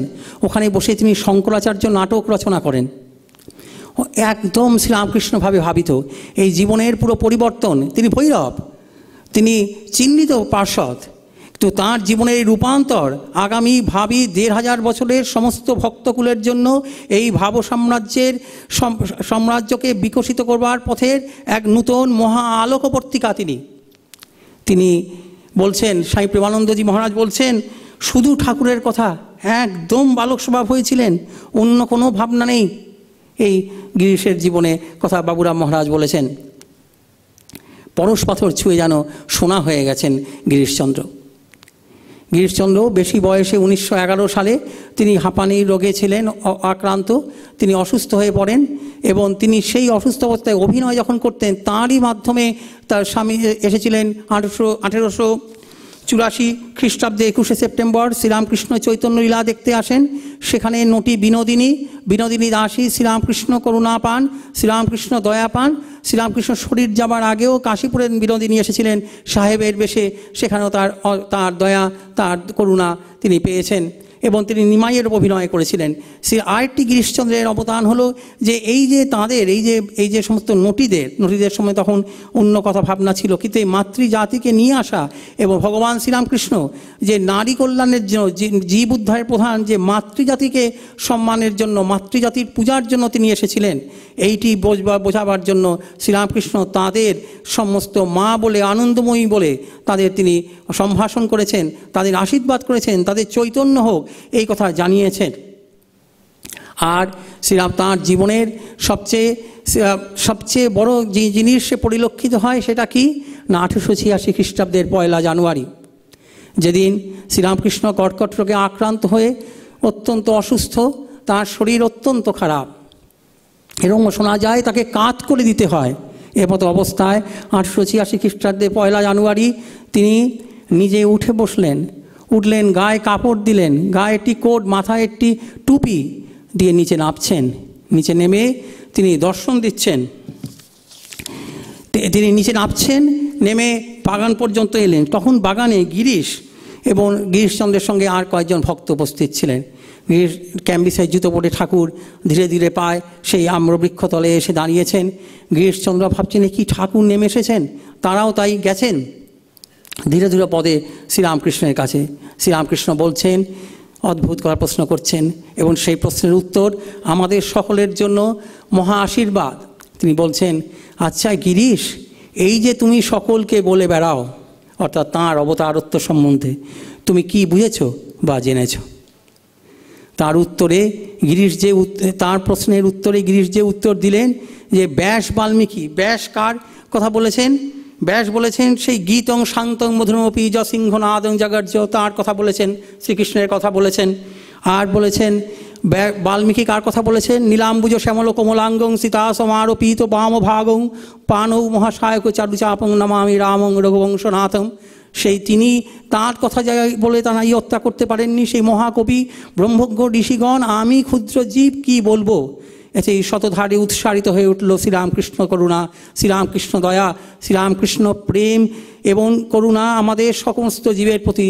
তিনি বললেন, চৈতন্য হও। এই যে অসীম অসামান্য কথা আগামী সকল যুগের জন্য তিনি দিলেন, তার বার্তাবহ হলেন, অনুঘটক হলেন শ্রীরামকৃষ্ণ লীলায় গিরিশচন্দ্র। তাই আমাদের সকলের জীবনে আমরা যারা মনে রাখতে হবে 1886 খ্রিস্টাব্দের 1 জানুয়ারি ত্যাগী সন্তানরা নয়, আমাদের মতো গৃহীরা, তাঁরা তাপিত পীড়িত মানুষ গেছিলেন। স্বামীজি হাজরামশাইকে নিয়ে এসেছেন, বলে ওরা এখন হবে না, বলে না তবুও আপনার কিছু করতে হবে। তাহলে আপনি এসেছেন কেন? তখন বলছেন আচ্ছা শেষ সময় হবে। অনেকে তাদের ক্ষুদ্র মনোবাসনা নিয়েও এসেছেন, শ্রীরামকৃষ্ণ তাঁদের দয়া করতে এসেছেন, অনুঘটক গিরিশচন্দ্র। তাই গিরিশচন্দ্রকে স্মরণ করলে আমাদের জীবন শুদ্ধ হবে, আমরা অন্ধকারের থেকে আলোতে উৎসারিত হব।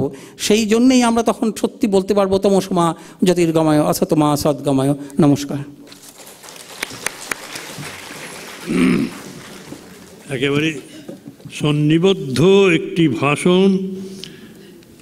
আমি এটাকে অভিভাষণ বলবো না, দেখেও উনি বলেননি, কিন্তু কি সুন্দর ভাষা এবং ভাবের সম্মেলন ঘটেছে।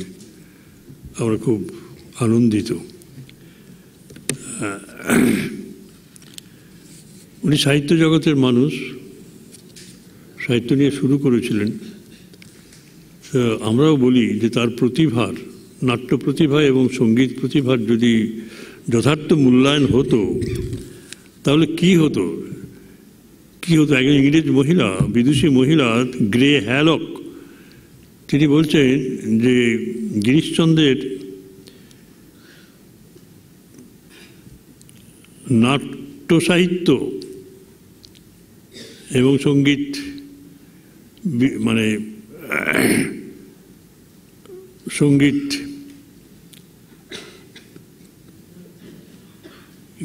জ্ঞানের প্রসারতা, এগুলো যদি প্রচারিত হতো তাহলে রবীন্দ্রনাথের চেয়েও অধিক সুবিদিত হতো। এটা আশ্চর্য ব্যাপার। তার রচনার ইংরেজি অনুবাদ হয়নি, বৃহত্তর জগতে পৃথিবীতে সেটা পাইনি। দেশবন্ধু বলছেন তার নাটকগুলি পৃথিবীর শ্রেষ্ঠ নাটকদের পর্যায়ে পড়ে, তার মূল্যায়ন হয়নি। এবং আশুতোষ মুখোপাধ্যায়, এখন কি আছে জানি না আমি, আশুতোষ মুখোপাধ্যায় এত গুণমুগ্ধ ছিলেন যে তিনি তার আমাদের বাংলার পাঠ্যসূচিতে গিরিশচন্দ্রের নাটক রেখেছিলেন। এবং Arnold Edwin light off Asia যিনি লিখেছিলেন, তিনি বুদ্ধদেবের চরিত্র লিখেছিলেন, তো বিখ্যাত মানুষ। তিনি বলেছিলেন যে বুদ্ধের অভিনয় থেকে তিনি তার মুগ্ধতার কথা বলেছিলেন, যে আমি মুগ্ধ তার প্রতিভাতে। তা আমরা গিরিশচন্দ্রের নাটক এখন আর পড়ি না, অভিনয় হয় না, কিন্তু গানগুলো কিছু কিছু গান তো আমরা দেখেছি খুব উচ্চ পর্যায়ের গান, এটা আমাদের ভাবতে হবে। আর আরেকটা জিনিস যেটা সুভাষিসবাবু বললেন সেটা সম্বন্ধে একটু বলি, যে বকলম আমরা বারবার শুনি, বকলম বকলম। আধ্যাত্মিক জগতে বকলম একটাই আছে, আমরা সকলেই শরণাগতিটাই শুনি, এর উল্টো হচ্ছে শরণাগতি। আমরা এতদিন জানতাম যে শরণাগতি ছাড়া আর কিছু নেই, কিন্তু এই যে ডাকাত পড়া ভক্তি, এদের কাছে ভগবান পর্যন্ত পর্যুদস্ত হয়ে পড়েন। এই ভক্তের কাছে বকলম ছাড়া আর তাকে উদ্ধার করার বা তাকে স্বপথে এবং সুপথে আনার আর কোনো ব্যাখ্যা নেই। তাদেরকে বাদ দিতে হয়, এবং অন্য অবতারেরা তাদের বাদই দিয়েছেন। সেখানে একটাই কথা আছে, তোমাকে শরণাগত হতে হবে, দিনহীনভাবে বৈধি ভক্তির পরিচর্যা করতে হবে, এবং তবে তোমার মুক্তি ঘটবে। ঘটি ঘটি কাঁদতে হবে এবং ঈশ্বরের জন্য প্রাণ আকুপাকু করবে। এসব নানা রকম আছে তো আমাদের, তার কৃপার জন্য বসে থাকতে হবে। কখন আসবে এই কৃপা না জানি না, কিন্তু তোমাকে এটা করে যেতে হবে। এরই প্রশংসা, অর্থাৎ তোমাকে ভগবানের কাছে যেতে হবে, আর এখানে ভগবানকে আমার কাছে আসতে হবে। আমি যেতে পারবো না, একেবারে উল্টো রাস্তা। এবং ভগবান যখন তাই করলেন, আর তো উদাহরণ আমরা দেখি না সেরকম, ভগবান যখন করলেন আমিই যাচ্ছি, সব দিয়ে দাও, তখন ভাবলেন যে সোজা সব দিয়ে দিবেন। তারপর যখন ছেলে মারা গেল তখন কাঁদতে গিয়ে দেখেন আমি কাঁদতে পারছি না, আমি সব দিয়ে দিয়েছি। এই যে দেয়াটা সার্বিক হয়ে গেল, আর কান্না নেই, আমার হয়ে তিনিই কাঁদবেন। সেই জন্য এই বকলমটা আমাদের পড়তে ভালো লাগে। ভগবানকে আমরা বলি ভক্তির জোরে টেনে আনছি, এটা আমরা পড়ি, ভক্তিশাস্ত্রে হয়তো পড়ি, কিন্তু উদাহরণ তো পাই না। এটা উদাহরণ একটা, গিরিশ ঘোষের মাধ্যমে এটি প্রচার এবং প্রসার হয়েছে। এখন আমরা শান্তনু দাস শর্মা মথুরবাবুর উপর আলোচনা করবেন, শুনি একটু।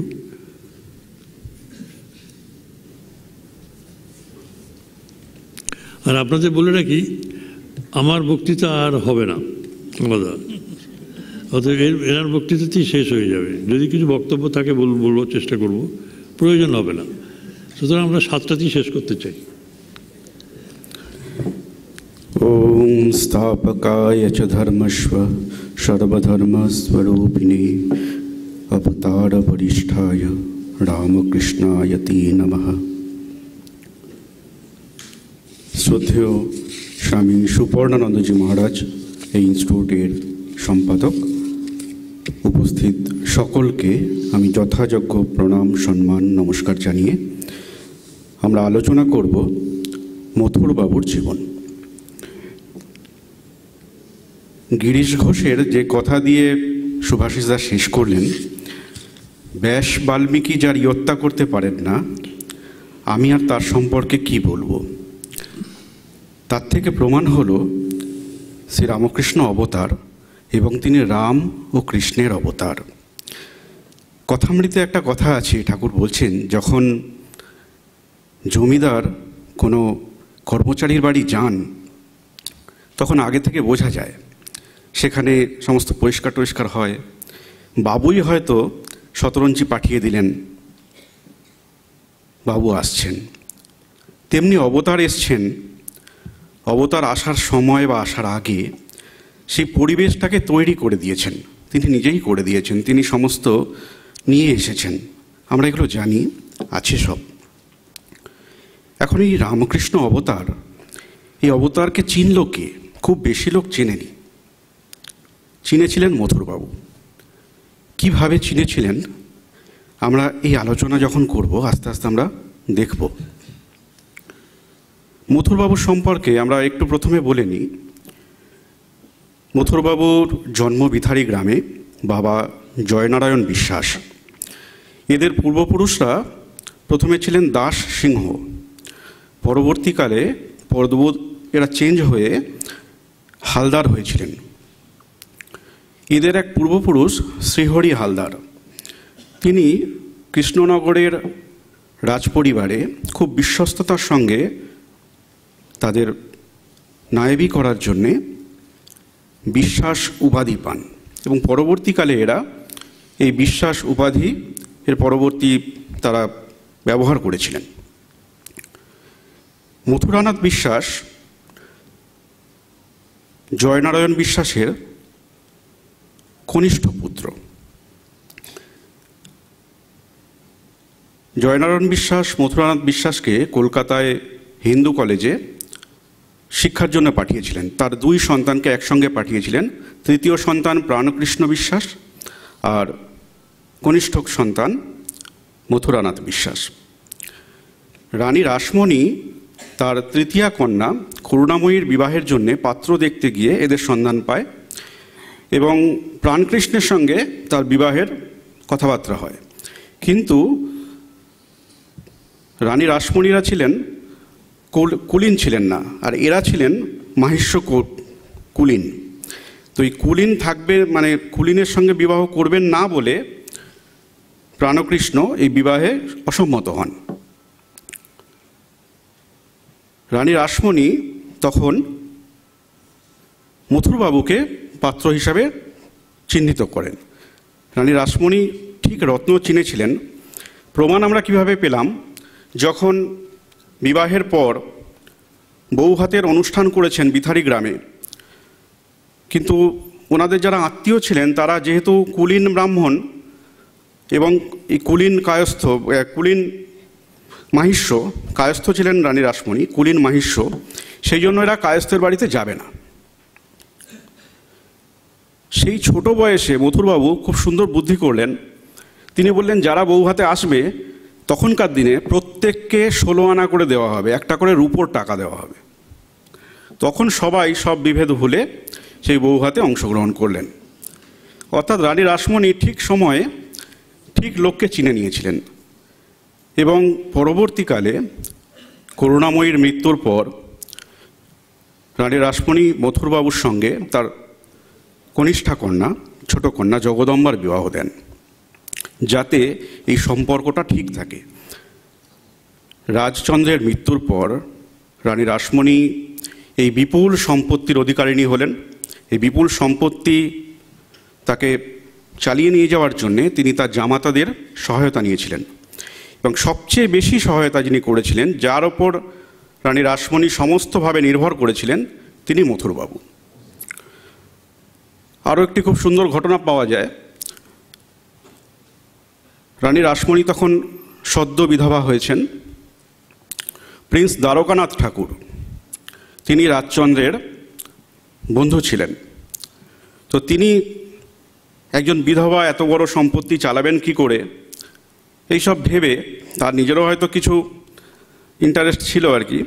তো তিনি রানী রাসমণির কাছে এসছেন ওই সম্পত্তির ম্যানেজারই করবেন বলে, যে এত বড় সম্পত্তি আপনি তো চালাতে পারবেন না, আমি তার ম্যানেজারই করব, আপনি যদি আমার অনুমতি দেন। রানী রাসমণি মথুরবাবুকে মধ্যস্থ করে, তিনি চিকের আড়ালে ছিলেন, তখনকার দিনে তো মহিলারা সামনে বেরোতেন না, তিনি চিকের আড়ালে ছিলেন। মথুরবাবুকে মধ্যস্থ করে তিনি একটি উল্টো কথা বললেন। তিনি জানতেন এই প্রিন্স দ্বারকানাথ ঠাকুর রাজচন্দ্রের কাছ থেকে 2 লক্ষ টাকা ঋণ নিয়েছিলেন। তো তিনি বললেন যে আমার আর কি সম্পত্তি, এই তো সামান্য, তো আপনি তো 2 লক্ষ টাকা ঋণ নিয়েছিলেন, আপনি ওইটা এখন ফেরত দিন, তারপর চিন্তাভাবনা করা যাবে। তো এই মথুরবাবুর মধ্যস্থতায় কিন্তু এটি হয়েছিল এবং পরবর্তীকালে দিনাজপুরের তাদের জমিদারি ছিল দ্বারকানাথ ঠাকুরের, সেই জমিদারি রানী রাসমণিকে লিখে দিতে হয়েছিল। তার বার্ষিক আয় ছিল প্রায় 36,000 টাকা তখনকার দিনে, যে এই টাকা থেকে আস্তে আস্তে দেনা শোধ হবে। এই রকম আমরা দেখি। তারপর ইংরেজদের সঙ্গে রানী রাসমণির যে সমস্ত ঘটনাগুলো আমরা জানি, তাতে সব জায়গাতেই আমরা দেখেছি মথুরবাবু ছিলেন তার মধ্যস্থকারী। মথুরবাবু এই সম্পত্তির পরিচালক, এবং রানী রাসমণির মৃত্যুর পর যতদিন মথুরবাবু জীবিত ছিলেন এই বিপুল সম্পত্তি মথুরবাবুই পরিচালনা করেছিলেন। যখন দক্ষিণেশ্বর মন্দির প্রতিষ্ঠার শুরু হয় সেই সময় রানীর বড় জামাই রামচন্দ্র দাস, তার ওপর দায়িত্ব ছিল দক্ষিণেশ্বরের মন্দির নির্মাণ করার। কিন্তু পরবর্তীকালে রানী বুঝতে পারলেন যে এই দায়িত্ব রামচন্দ্রের দ্বারা হবে না। তিনি মথুরবাবুকে নিযুক্ত করলেন। মথুরবাবু সুচারুরূপে দক্ষিণেশ্বর মন্দির প্রতিষ্ঠা, সেই মন্দির প্রতিষ্ঠার যা কিছু উদ্যোগ আয়োজন সমস্ত করলেন। এইসব গেল তার বিষয়িক ব্যাপার স্যাপার, তিনি কীরকম বিষয়ী ছিলেন। আমরা যদি কথামৃত পড়ি, কথামৃতে ঠাকুর প্রায় 27 বার মথুরবাবুর কথা বলেছেন, মথুরবাবুর কথা বিভিন্ন ভক্তদেরকে বলেছেন, এবং প্রত্যেকবারেই প্রায় দেখা যায় যে একজন বিষয়ী লোকের কথা উদাহরণ দিতে গিয়ে ঠাকুর সেজবাবুর কথা বলতেন। আবার সঙ্গে সঙ্গে যার কেমন ভক্তি ছিল সেটাও মনে করিয়ে দিতেন। খুব সুন্দর আছে, কথামৃতে আছে, ঠাকুর বলছেন যে একজন ভক্ত, তার নাম করব না, সে একটা মিথ্যে মামলা করেছিল, 10,000 টাকার জন্য মামলা করেছিল। মামলা জিতবে বলে আমাকে এসে বলল, বাবা এই অর্ঘ্যটা মাকে দাও তো। এই ঘটনাটি অন্য জায়গাতেও আছে কথামৃতে, সেখানে যদিও নাম বলেছেন, কিন্তু এখানে বলছেন নাম বলবো না, কিন্তু বললেন যে এই অর্ঘ্যটা মাকে দাও তো। তা ভক্ত বলছে আচ্ছা লোক তো, মানে আপনাকে দিয়ে এইসব কাজ করাচ্ছে, আচ্ছা লোক তো। সঙ্গে সঙ্গে ঠাকুর বলছেন না না, কীরকম বিশ্বাস দেখো, মনে মনে জানে আমি দিলেই হবে। অর্থাৎ ঠাকুর যদি দেন, ঠাকুরকে এইরকম বিশ্বাস করতেন। পরবর্তীকালে আমরা দেখব। যাই হোক, মন্দির প্রতিষ্ঠা হয়ে গেছে। ঠাকুর শ্রীরামকৃষ্ণ কিন্তু মন্দির প্রতিষ্ঠার সঙ্গে যুক্ত ছিলেন না। তিনি কৈবত্যের ভাত খাবেন না, যেসব ছিল তার, তিনি ঘুরে ঘুরে বেড়াচ্ছেন। মথুরবাবু মন্দিরের আশেপাশে সুদর্শন, অল্প বয়স্ক এবং যুবককে দেখে অত্যন্ত আকৃষ্ট হয়েছেন। খোঁজ নিয়ে জানলেন যে পূজারীর ভাই রামকুমার চট্টোপাধ্যায়ের ভাই গদাধর চট্টোপাধ্যায়। তো তাকে পূজার কথা বললেন যে এই মন্দিরে তাহলে তুমি চাকরি নাও। খবর গেল তার কাছে, কিন্তু তিনি বললেন যে চাকরি আমি করব না, বাঁধা ধরার মধ্যে শ্রীরামকৃষ্ণ থাকবেন না, চাকরি করব না। অনেকে বোঝালো যে সেজবাবু বলছেন মানে তখনকার দিনে একটা বিরাট ব্যাপার, আর এইরকম চাকরি দক্ষিণেশ্বর মন্দিরে তিনি কিছুতেই করতে চাইলেন না। সেজবাবুরও তাকে দেখে তিনি বুঝতে পেরেছেন যে এনাকে আমার চাই। তিনি বারবার খবর পাঠাচ্ছেন, কিন্তু তিনি আসছেন না। গেলেই দেখা করলেই চাকরি করতে হবে, সেই ভয়ে মথুরবাবু যেদিক দিয়ে হাঁটেন উনি তার উল্টো দিক দিয়ে হেঁটে যান, দেখা করেন না। একদিন তখন গদাধর গঙ্গা থেকে মাটি তুলে এনে সুন্দর শিব মূর্তি তৈরি করে তন্ময়ভাবে পুজো করছেন। মথুরবাবু পিছন থেকে এসে দাঁড়িয়ে আছেন, সেই পুজো দেখছেন, কিন্তু গদাধরের হুঁশ নেই, তিনি পুজো করছেন। কাছে হৃদয় ছিল। মথুরবাবু জিজ্ঞেস করলেন, এই মূর্তি তোমরা কোথায় পেলে? এত সুন্দর মূর্তি হয়েছে। হৃদয় বললেন যে উনিই বানিয়েছেন, উনি খুব ভালো মূর্তি করতে পারেন, ভাঙা মূর্তি জুড়েও দিতে পারেন। তো মথুরবাবুর এত পছন্দ হলো, উনি বললেন যে এই মূর্তিটা পুজো হয়ে গেলে তোমরা জলে ফেলে দিও না, তোমরা আমাকে দেবে। তো সেই মতো হৃদয় সেই মূর্তি নিয়ে মথুরবাবুকে দিলেন। মথুরবাবু সেই মূর্তি নিয়ে হাজির হলেন জানবাজারে রানী রাসমণির কাছে। রানী রাসমণিও খুব খুশি, এত সুন্দর মূর্তি, এই মূর্তি বাজারে পাওয়া যায় না, এই দেবভাব সাধারণ পটুয়া তৈরি করতে পারবে না, আনতে পারবে না এই ভাব। রানীকে রাজি করিয়ে মথুরবাবু আবার এলেন দক্ষিণেশ্বরে, আবার ধরলেন রামকৃষ্ণকে। গদাধর তখন যে তোমাকে চাকরি কিছু একটা করতেই হবে মন্দিরে, যে যদি পূজা না করো তাহলে বেশকারীর দায়িত্ব নাও। বেশকারী মানে যিনি ঠাকুরকে সাজান। তখন গদাধর বললেন যে অত দামি দামি গয়না, ওর দায়িত্ব আমি নিতে পারবো না। তখন হৃদয় বললেন যে ঠিক আছে, ওই দামি গয়নার ভার আমার, আমি দায়িত্ব নেব। হৃদয়ও তখন চাকরি খুঁজছেন একটা কিছু। হৃদয়ের সঙ্গে শ্রীরামকৃষ্ণ যুক্ত হলেন, রামকৃষ্ণ তিনি বেশকারী হলেন, হৃদয়রাম ওই গহনা দেখবেন। এই বন্দোবস্ত হলো, এইভাবে ঠাকুর দক্ষিণেশ্বর মন্দিরের সঙ্গে যুক্ত হলেন। আর সময় খুব বেশি নেই, 5 মিনিট, আমরা একটু কয়েকটা কথা বলে দিই। এইভাবে ঠাকুর দক্ষিণেশ্বরে অধিষ্ঠিত হলেন এবং শ্রীরামকৃষ্ণ গদাধর থেকে শ্রীরামকৃষ্ণ হওয়ার যে পুরো প্রক্রিয়া সেটি কিন্তু মথুরবাবু দেখেছেন। মথুরবাবু তার সম্পূর্ণ সাক্ষী এবং মথুরবাবু তার সহযোগী। শ্রীরামকৃষ্ণ এবং মথুরবাবুর জীবন এমন অঙ্গাঙ্গিভাবে যুক্ত, একজনের আলোচনা করলে অন্যের আলোচনা এসেই যাবে, অন্যের আলোচনা ছাড়া আরেকজনের কথা বলা যাবে না। এত তাদের মধ্যে ঘটনা রয়েছে, এত তাদের মধ্যে কথাবার্তা হয়েছে। ঠাকুর মথুরবাবুকে বিশ্বাস করতেন। ঠাকুর যে কোনো তার সাধন পথেও যখন কিছু হতো তিনি মথুরবাবুকে গিয়ে বলতেন, আচ্ছা এটা কেন হলো বলো দেখি, ওটা ওরম কেন দেখলুম বলো দেখি। মথুরবাবুকে তাকে শান্ত করতেন। এই বাবা তুমি এই দেখেছো। মথুরবাবু ঠাকুরকে বাবা বলতেন পরবর্তীকালে, তাকেই তার ইষ্ট বলে মেনে নিয়েছিলেন। মথুরবাবুর কুষ্টিতে ছিল যে ইষ্ট তার সঙ্গে সঙ্গে থেকে তাকে রক্ষা করবেন। শ্রীরামকৃষ্ণকে তিনি গুরুরূপে গ্রহণ করেছিলেন পরবর্তীকালে। এবং এরকম যেমন আমরা দেখি যশোদা মায়ের ক্ষেত্রে, যে তিনি দেখেছেন শ্রীকৃষ্ণ ভগবান, জেনেছেন সেই মুখের মধ্যে সমস্ত বিশ্ব ব্রহ্মাণ্ড, তাও তিনি জানতেন যে না, ওকে আমাকে রক্ষা করতে হবে। শ্রীরামকৃষ্ণকে মথুরবাবু দেখছেন, কুঠিবাড়িতে মথুরবাবু রয়েছেন, শ্রীরামকৃষ্ণ দক্ষিণেশ্বরে তার ঘরে পায়চারি করছেন। মথুরবাবু দেখছেন একদিক থেকে যাচ্ছেন যেন শিব হেঁটে যাচ্ছে, উল্টো দিক থেকে যখন ঠাকুর ফিরছেন কালী রয়েছেন তার।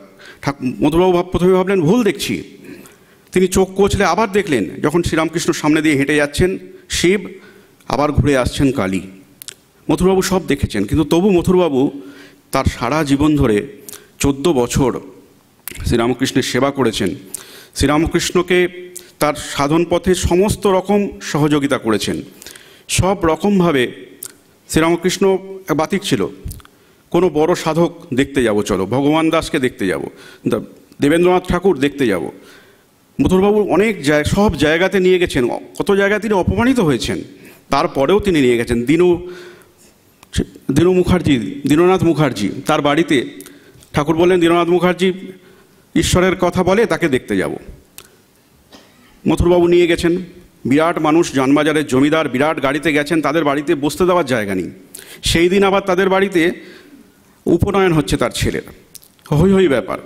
এখন এরা হঠাৎ করে হাজির হয়েছেন, কোথায় বসতে দেবেন, কি করবেন, এরাও অপ্রস্তুত, যাদের বাড়িতে গেছেন তারাও অপ্রস্তুত। একটি ঘরে বসাতে যাচ্ছেন ঠাকুরকে নিয়ে গিয়ে, তারা বলছেন যে ও ঘরে যাবেন না, ও ঘরে মেয়েরা আছে। মথুরবাবু ফেরার সময় বলছেন, বাবা তোমার কথা আর শুনবো না। ঠাকুর হাসছেন, কথামৃতে আছে সব। ঠাকুর হাসছেন। আবার কিছুদিন পরেই কালনায় যাব ভগবান দাসের সঙ্গে দেখা করতে, পণ্ডিত পদ্মলোচন তার সঙ্গে দেখা করতে যাব। ঠাকুরকে সব জায়গাতে নিয়ে গেছেন। এইভাবে তার সেবা মথুরবাবু করেছেন। এবং শেষ করে দিই, ঠাকুর তার শেষের দিকে, মথুরবাবুর শেষের সময়ের দিকে বলবো, মহারাজ অনুমতি দিচ্ছেন আর 3 মিনিটের মতো বলতে পারি। মথুরবাবুর কার্বঙ্কল হয়েছে, ফোঁড়া হয়েছে, প্রচণ্ড কষ্ট পাচ্ছেন। শ্রীরামকৃষ্ণকে ডেকে পাঠিয়েছেন দেখার জন্যে। শ্রীরামকৃষ্ণ আসছেন না, বলছেন আমি গেলে কি ফোঁড়া সেরে যাবে? যাই হোক, অনেকবার বলার পর গেছেন। বলছে বাবা তার খুব কষ্ট হচ্ছে, উঠতে পারছেন না, বাবা তোমার একটু পায়ের ধুলো দাও। কেন, আমার পায়ের ধুলো দিলে কি ফোঁড়া সেরে যাবে? মথুরবাবু বলছেন, বাবা আমি কি এমনি, তুমি আমাকে এরকম ভাবলে যে আমি তোমার পায়ের ধুলো নেব আমার উপকারের জোটে? সের জন্য তো ডাক্তার আছে। তোমার পায়ের ধুলা পড়লে আমি ভবসাগর পেরিয়ে যাব। মথুরবাবুর যে কোনো সমস্যা, মথুরবাবু একজন জমিদার ছিলেন এবং যদি মথুরবাবু জীবনী দেখেন, তিনি যেমন বুদ্ধিমান সেরকম অনেক সময় হঠকারী সিদ্ধান্তও নিয়েছেন। জমিদারি রক্ষা করতে গিয়ে মারামারি খুনোখুনি পর্যন্ত হয়ে গেছে, পুলিশ অ্যারেস্ট করে ফেলবে এরকম অবস্থা। তিনি এসে পড়েছেন বাবার কাছে, বাবা রক্ষা করো। ঠাকুর তো রেগে, ঠাকুর ওই সব বিশ্বাস করতেন না, বেশি ওই সিদ্ধাইগুলোকে তিনি প্রকাশ করতে চাইতেন না, তার মধ্যে যে সিদ্ধাই ছিল। তিনি রেগে গেছেন যে শালা তুই নানা রকম কাণ্ড করে আসবি আর আমি তোকে রক্ষা করব। মথুরবাবু ছাড়ছেন না, না বাবা তোমাকেই করতে হবে, যা মায়ের যা ইচ্ছা তাই হবে। মথুরবাবু জানতেন যে মায়ের ইচ্ছা আর ঠাকুরের ইচ্ছা আলাদা নয়। জগদম্বার শরীর খারাপ, ঠাকুর কিন্তু রোগ সারাতেন না, খুব কম, শুধু এক জায়গায় আমরা পেয়েছি, মথুরবাবু স্ত্রীর ক্ষেত্রে আমরা পেয়েছি। জগদম্বা দাসী তার অত্যন্ত শরীর খারাপ, শহরের কলকাতা শহরের বড় বড় ডাক্তাররা জবাব দিয়ে দিয়েছে মৃত্যু আসন্ন। মথুরবাবু এসে কেঁদে পড়েছেন দক্ষিণেশ্বরে।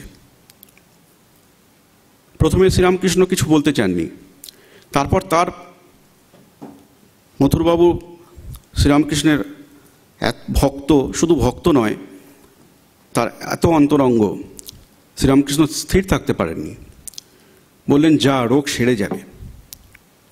মথুরবাবু দক্ষিণেশ্বরেই পড়ে রইলেন এবং রোজ খবর নিতে থাকলেন। সেই দিন থেকে জগদম্বার শরীর সুস্থ হতে শুরু করলো এবং জগদম্বা সম্পূর্ণ সুস্থ হয়ে গেল। মথুরবাবু শ্রীরামকৃষ্ণকে যেমন ভগবানের মতো দেখছেন তেমনি তাকে রক্ষা করেছেন। পানিহাটিতে উৎসব হয়েছে, শ্রীরামকৃষ্ণ যাবেন, মথুরবাবু সেখানে যেতে পারেন না, এত বড় জমিদার ওই উৎসবের মধ্যে কী করে যাবেন? শ্রীরামকৃষ্ণ গেছেন। যদি তার কোনো আঘাত লাগে, যদি তার কোনো অসুবিধা হয়, মথুরবাবু ছদ্মবেশে একজন দারোয়ান নিয়ে তিনি নিজে দারোয়ান সেজে ছদ্মবেশে ঠাকুরের পেছন পেছন ঘুরে দূর থেকে ঠাকুরকে লক্ষ্য রেখেছেন যাতে ঠাকুরের কোনো অসুবিধা না হয়। একসঙ্গে এক ঘরে তার স্ত্রীকে নিয়ে সন্তানের মতো শুয়ে, যখন শ্রীরামকৃষ্ণ ঈশ্বরের কথা ভাবতে ভাবতে উন্মাদ হয়ে গেছেন, ঈশ্বর পাগল হয়ে গেছেন, তাকে চিকিৎসা করা হচ্ছে, মথুরবাবুর সমস্ত খরচাতেই চিকিৎসা হচ্ছে, মথুরবাবু তাকে নিয়ে গিয়ে তার বাড়িতে রেখেছেন, একসঙ্গে এক শয্যায় তার স্ত্রীর সঙ্গে তাকে রেখেছেন। এবং তিনি জানতেন, তিনি বলতেন যে ঠাকুর বাবা তো মানুষ নয়, তিনি বলতেন বাবা মানুষ নয়, তার কাছে কোনো কথা চাপা থাকে না। তিনি মাঝে মাঝে বলতেন, ঠাকুরকে জিজ্ঞেস করতেন, বাবা তুমি আমাদের কোনো কথা শুনতে পাও? ঠাকুর বলতেন হ্যাঁ পাই। এই রকম তাদের মধ্যে সম্পর্ক ছিল। জগদম্বা তার স্বামীকে সন্দেহ করেছে মথুরবাবুকে, যে হয়তো খারাপ জায়গায় যায়, ঠাকুরকে সঙ্গে দিয়ে দিয়েছে, যেখানে যাবে ঠাকুরকে নিয়ে যাবে, বাবাকে নিয়ে যাবে। মথুরবাবুও বাবাকে নিয়ে গেছেন, একটা জায়গায় গিয়ে তাকে একটা ঘরে বসিয়ে রেখেছেন, গিয়ে তিনি কোথাও ঘুরে এসছেন, আবার এসে আসার সময় বলছেন বাবা চলো। বাড়ি যখন ফিরেছেন জগদম্বা জিজ্ঞেস করছে যে কী হলো? ঠাকুর সব যা যা হয়েছে বলে দিয়েছেন, যে জানো গো এক জায়গায় গেলুম, আমাকে নিচের ঘরে বসালে, তারপর আধ ঘন্টা কোথায় গেলে, আবার এসেই বলছে বাবা চলো বাবা চলো। এই রকম তাদের সম্পর্ক ছিল। শেষ দিকে যখন মথুরবাবু চলে যাবেন, অত্যন্ত অসুস্থ, ঠাকুরকে খবর পাঠিয়েছেন, ঠাকুর আর আসতে পারেননি, তিনি দক্ষিণেশ্বরেই থেকে গেছেন। একটা কথা বলে দিই, ঠাকুর তার তো নানা রকম দর্শন হতো, তিনি দর্শনে দেখেছেন যে অনেক ভক্ত তার কাছে আসবে। মথুরবাবুকে বলতেন যে হ্যাঁ গো আমি যেরকম দেখলুম যে অনেক ভক্ত আসবে, এ কি আমার মাথার ভুল? মথুরবাবু কখনো বলতেন যে না না বাবা মাথার ভুল হবে কেন, তুমি যা দেখেছো সব ঠিক দেখেছো। আবার কখনো বলতেন হ্যাঁ তারা হয়তো আসবে। আবার কখনো বলতেন খুব গুরুত্বপূর্ণ কথা, বাবা আমি তোমার 100 ভক্তের সমান, তারা যখন আসবে তো আসবে, কিন্তু আমি তোমার 100 ভক্তের সমান। এই মথুরবাবু চলে যাবেন, ঠাকুর বুঝতে পেরেছেন আর বেশি দিন থাকবেন না, ঠাকুর সেখানে যাননি, কিন্তু রোজ হৃদয়কে দিয়ে খবর পাঠিয়েছেন, রোজ খবর নিয়েছেন। যখন চলে যাবেন মথুরবাবু, কালীঘাটে নিয়ে যাওয়া হয়েছে, ঠিক 5টার সময় ঠাকুর ধ্যানে বসেছেন। কিছুক্ষণ পর হৃদয়কে বলছেন, হৃদয় মথুরকে দেখলুম, তাকে রথে করে নিয়ে গেল। পরবর্তীকালে খবর পাওয়া গেল ঠিক 5টার সময়ই মথুরবাবুর দেহত্যাগ হয়েছে সেই দিন।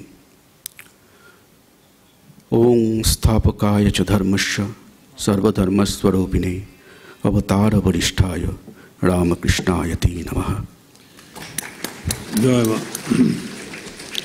এই মথুরবাবু চলে গেলেন, ঠাকুরেরও দক্ষিণেশ্বরে থাকা কষ্টকর হয়ে উঠল, ঠাকুর আর থাকতে পারেননি, পরিবেশটা বিজাতীয় হয়ে উঠল, বিসদৃশ হয়ে উঠল। জানেন আপনারা,